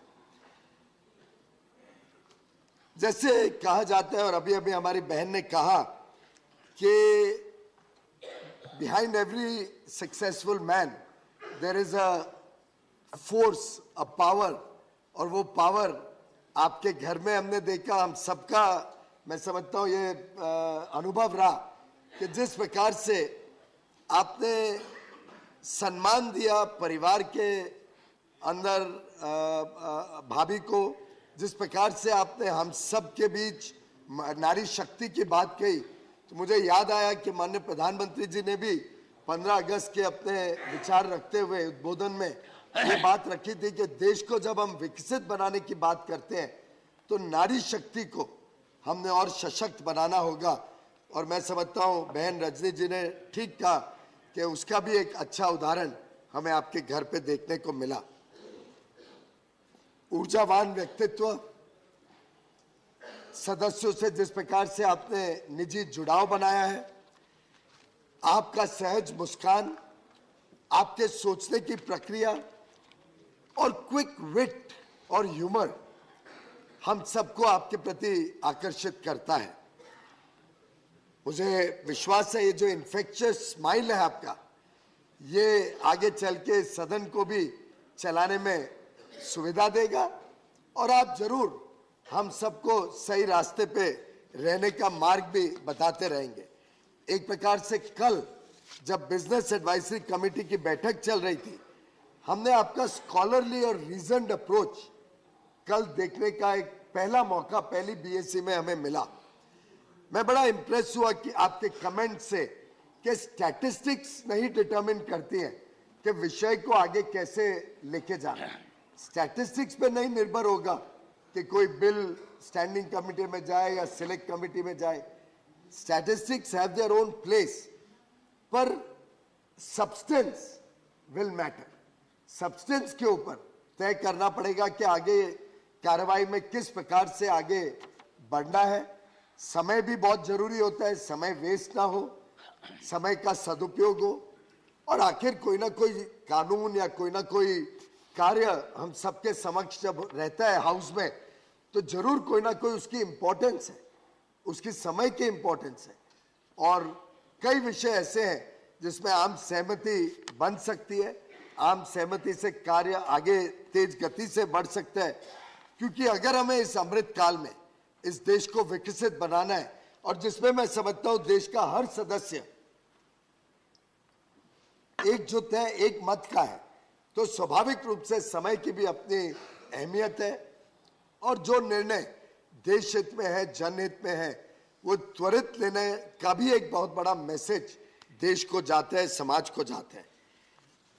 माननीय सभापति जी, मैं आपका एक और विषय के लिए तहे दिल से धन्यवाद करना चाहता हूं। आपने जिस प्रकार से हम सब का मान रखा और इस उच्च सदन का, वास्तव में पूरी लोकतांत्रिक प्रक्रिया का मान रखा, जब आपने एक विषय जो कई वर्षों से सबको पीड़ा दे रहा था कि क्या पार्लियामेंट में पास किया हुआ कानून और ऐसा कानून जिसमें सर्वसम्मति थी, लोकसभा में सर्वसम्मति, राज्यसभा में एक एब्सटेंशन छोड़ दे तो सभी राजनीतिक दलों की और सभी बाकी सदस्यों की, जब सर्वसम्मति से कानून पारित होता है तो उसकी एक अहमियत है।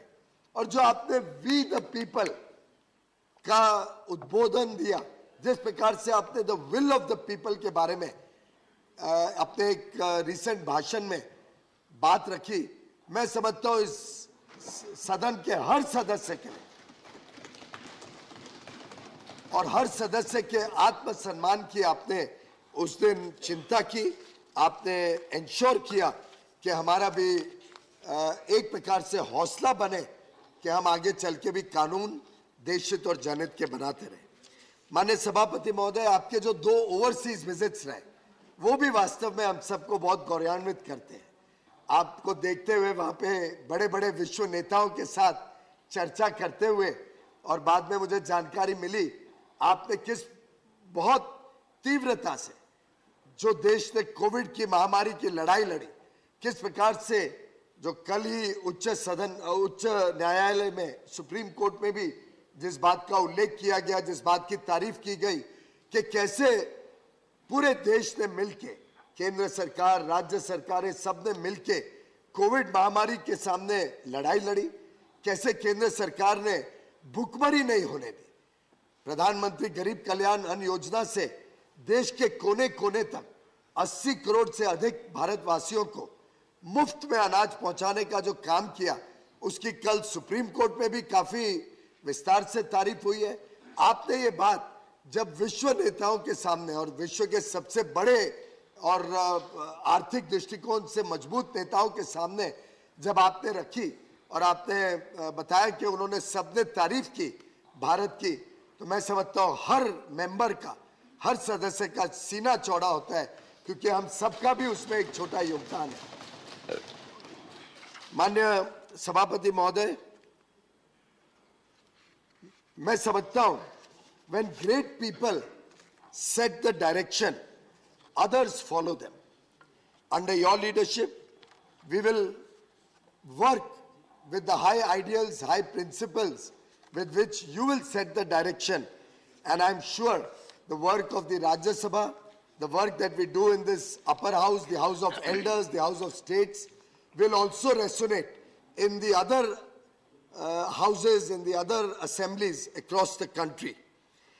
I'm sure the way we are all working for a developed India, we are all working to take prosperity to the last man at the bottom of the corridor, the last man at the bottom of the pyramid, जो गरीब से गरीब व्यक्ति के लिए अंत्योदय की भावना से आज हम सब काम कर रहे हैं कि देश में कोई वंचित ना रहे, कोई शोषित ना रहे, कोई पीड़ित ना रहे, समाज के हर वर्ग का बिना भेदभाव से उत्थान हो। उस काम में पूरा देश आज देश में भी और दुनिया में भी अपना वर्चस्व बना रहा है। आज पूरी दुनिया भारत की प्रशंसा भी कर रही है, भारत की ओर देख रही है, विश्व की अर्थव्यवस्थाओं को गति देने के लिए, प्रगति देने के लिए। आज पूरा विश्व देख रहा है कि हमारे 140 करोड़ लोगों में जो क्षमताएं हैं, जो संभावनाएं हैं, उससे पूरा विश्व आकर्षित भी होता है और उनको उम्मीद भी भारत के ऊपर टिकी हुई है। और ऐसे में मैं समझता हूं इस सदन की भी भूमिका बहुत अहम रहेगी। आपके कुशल नेतृत्व में, आपकी बुद्धिमत्ता से हम पूरे देश को ऐसा संदेश देंगे कि हम एक अच्छा सदन अच्छी तरीके से चलेगा, अच्छी तरीके से काम करेगा और जो देश के करोड़ों लोगों की आशाएं, अपेक्षाएं हैं, जो सपने हैं, उनको पूरा करने में हम सब अपना दायित्व निभाएंगे। आपके नेतृत्व में, आपके मार्गदर्शन में मैं आपको विश्वास दिलाना चाहता हूं सदन के हर सदस्य के बिहाफ पे कि हम अपनी जिम्मेदारी, अपने दायित्व का जरूर निर्वहन करेंगे और इस सदन की कार्रवाई को अच्छी तरीके से चलाएंगे। आपका पुनः इस आसीन पर पद ग्रहण करने पर हम सब की तरफ से बहुत बहुत बधाई, बहुत बहुत शुभकामनाएं। धन्यवाद।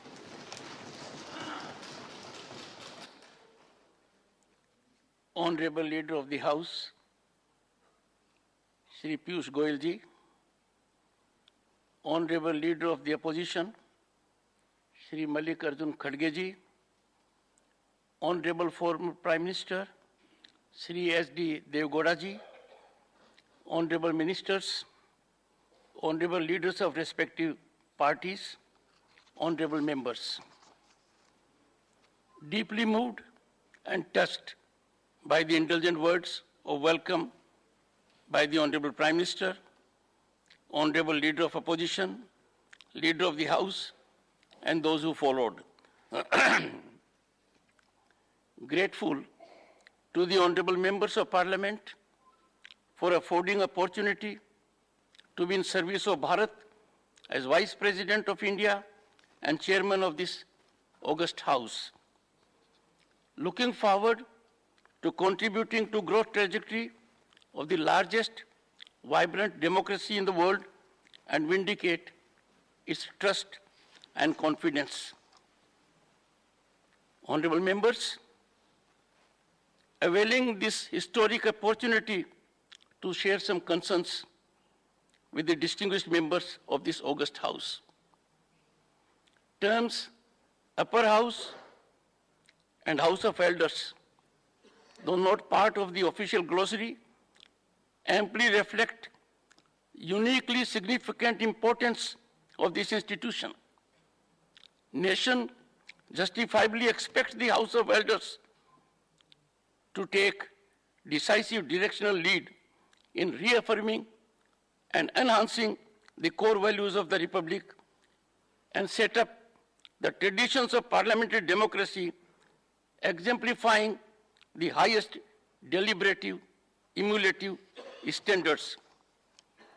Today, as we are in Amritkal, we cherish one of the world's finest constitutions as our own. Members of the Constituent Assembly were enormously talented with impeccable credentials and immense experience.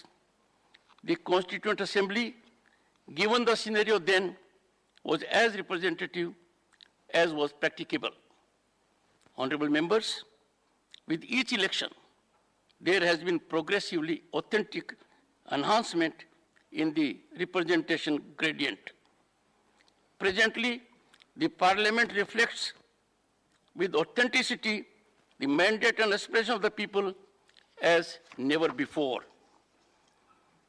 Honorable members, Constituent Assembly addressed sensitive, complex, and critical issues, exemplifying sublimity, engaging in dialogue, discussions, deliberations, and debate, marked with cooperative and consensual attitude. Diverse issues were traversed without there being any disruption, any rancor. Obstruction and disruption of proceedings of parliamentary practice or option are antithetical to democratic values. Contemporaneous scenario on this count is concerning and makes it imperative for us to follow the high standards set in the Constituent Assembly. We need to be cognizant of severe public discomfort and disillusionment at the lack of decorum in the temple of democracy. Honorable members, democracy blossoms and flourishes when its three facets, the legislature, the judiciary, and the executive, scrupulously adhere to their respective domains. The sublimity of doctrine of separation of powers is realized when the legislature, judiciary, and the executive optimally function in tandem and togetherness, meticulously ensuring scrupulous adherence to respective jurisdictional domain.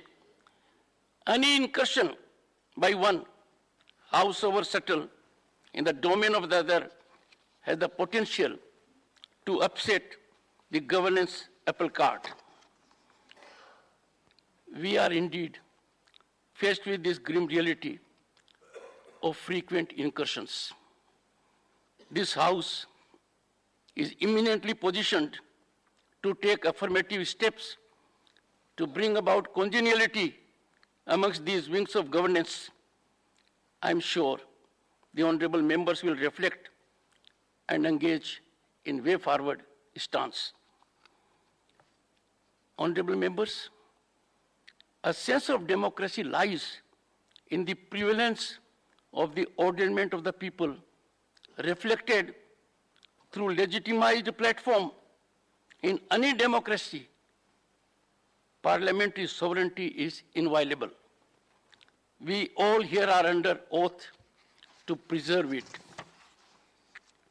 Power of the Parliament of the day to act in exercise of its constituent power, to amend by way of addition, variation, or repeal any provision of this Constitution in accordance with the procedure is unqualified and supreme,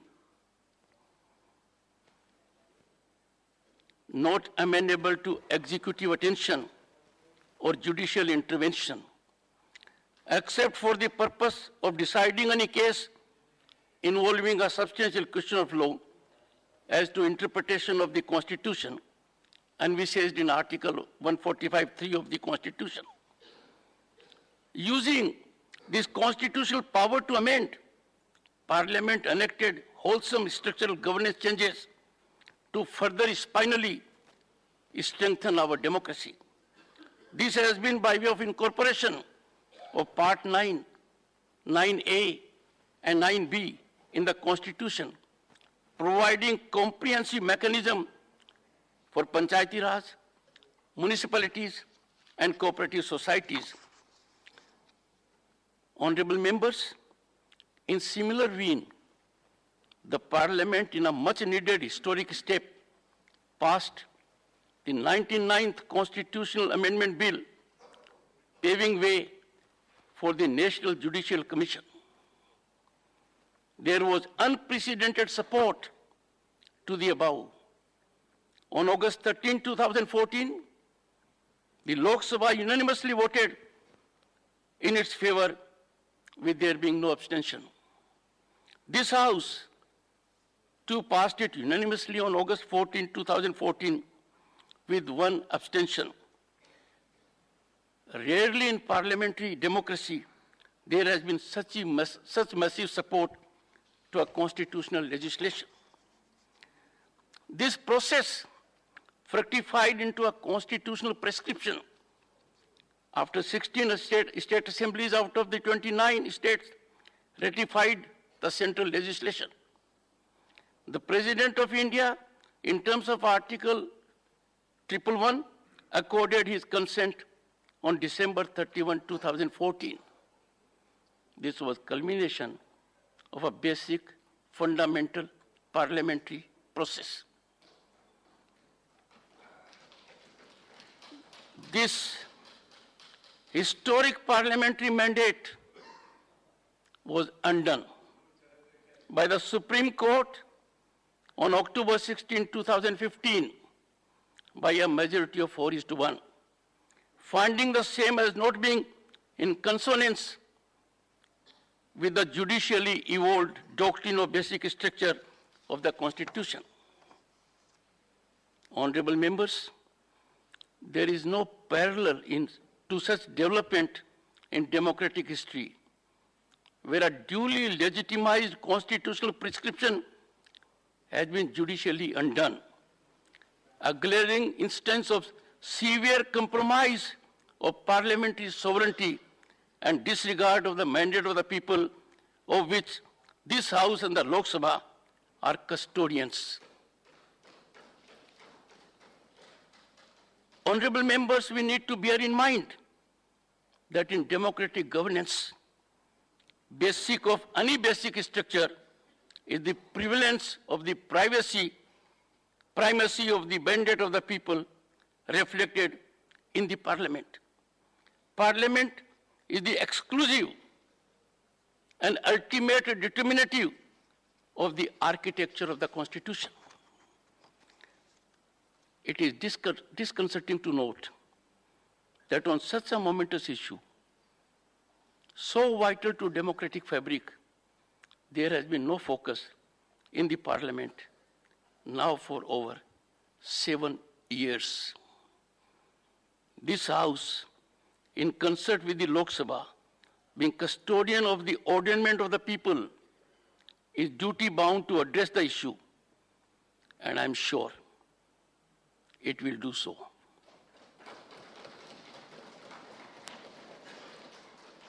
Honorable members, authorities in constitutional positions in any institution are required to exemplify their conduct by high standards of propriety, dignity, and decorum.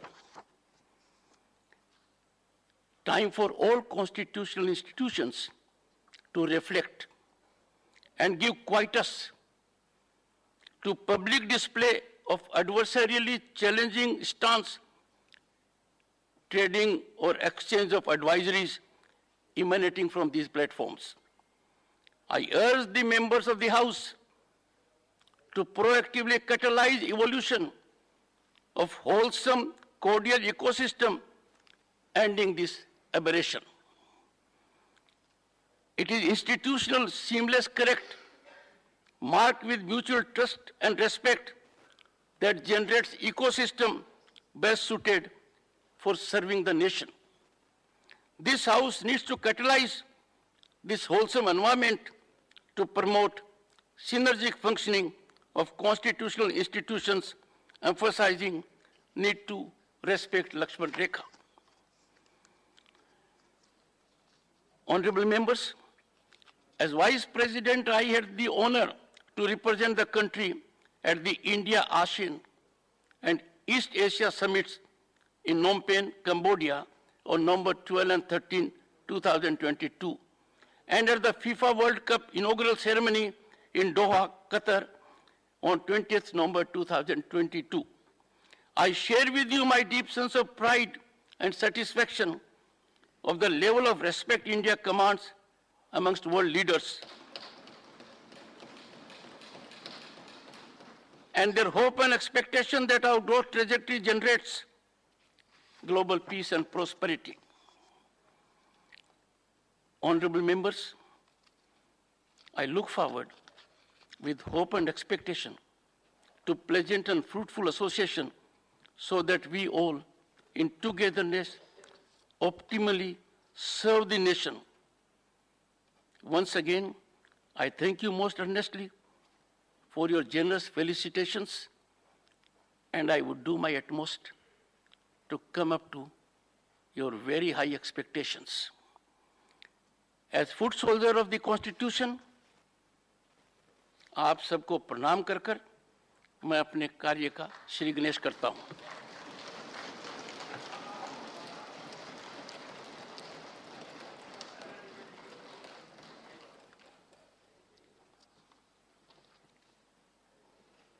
I am sharing with you, honorable members, as this session commences, all members will be aware that India has taken over the presidency of the G20 with effect from December 1, 2022. This is a matter of great pride for the entire nation. It is also occurring as we welcome Azadi Ka Amrit Mahotsav.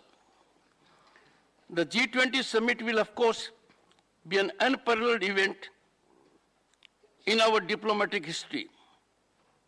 What is noteworthy, however, is that the almost 200 events at various levels will be spread across the length and breadth of the country. It will provide an opportunity to showcase India's rich and diverse culture, to demonstrate the vigor of our democracy and to highlight the progress of our development. We should all appreciate that broad sections of the society are being involved through a Jan Bhagidari approach. During these challenging times in global affairs, it is appropriate that we have chosen the theme, I quote, "One Earth, one family, one future," unquote. This is much in keeping with our traditional belief in Vasudhaiva Kutumbakam. Such a conviction of our global oneness will surely guide the shaping of the agenda and achievement of outcomes. I am sure that the entire House joins me in expressing our fullest support for the success of India's G20 presidency. The House stands adjourned for 1 hour.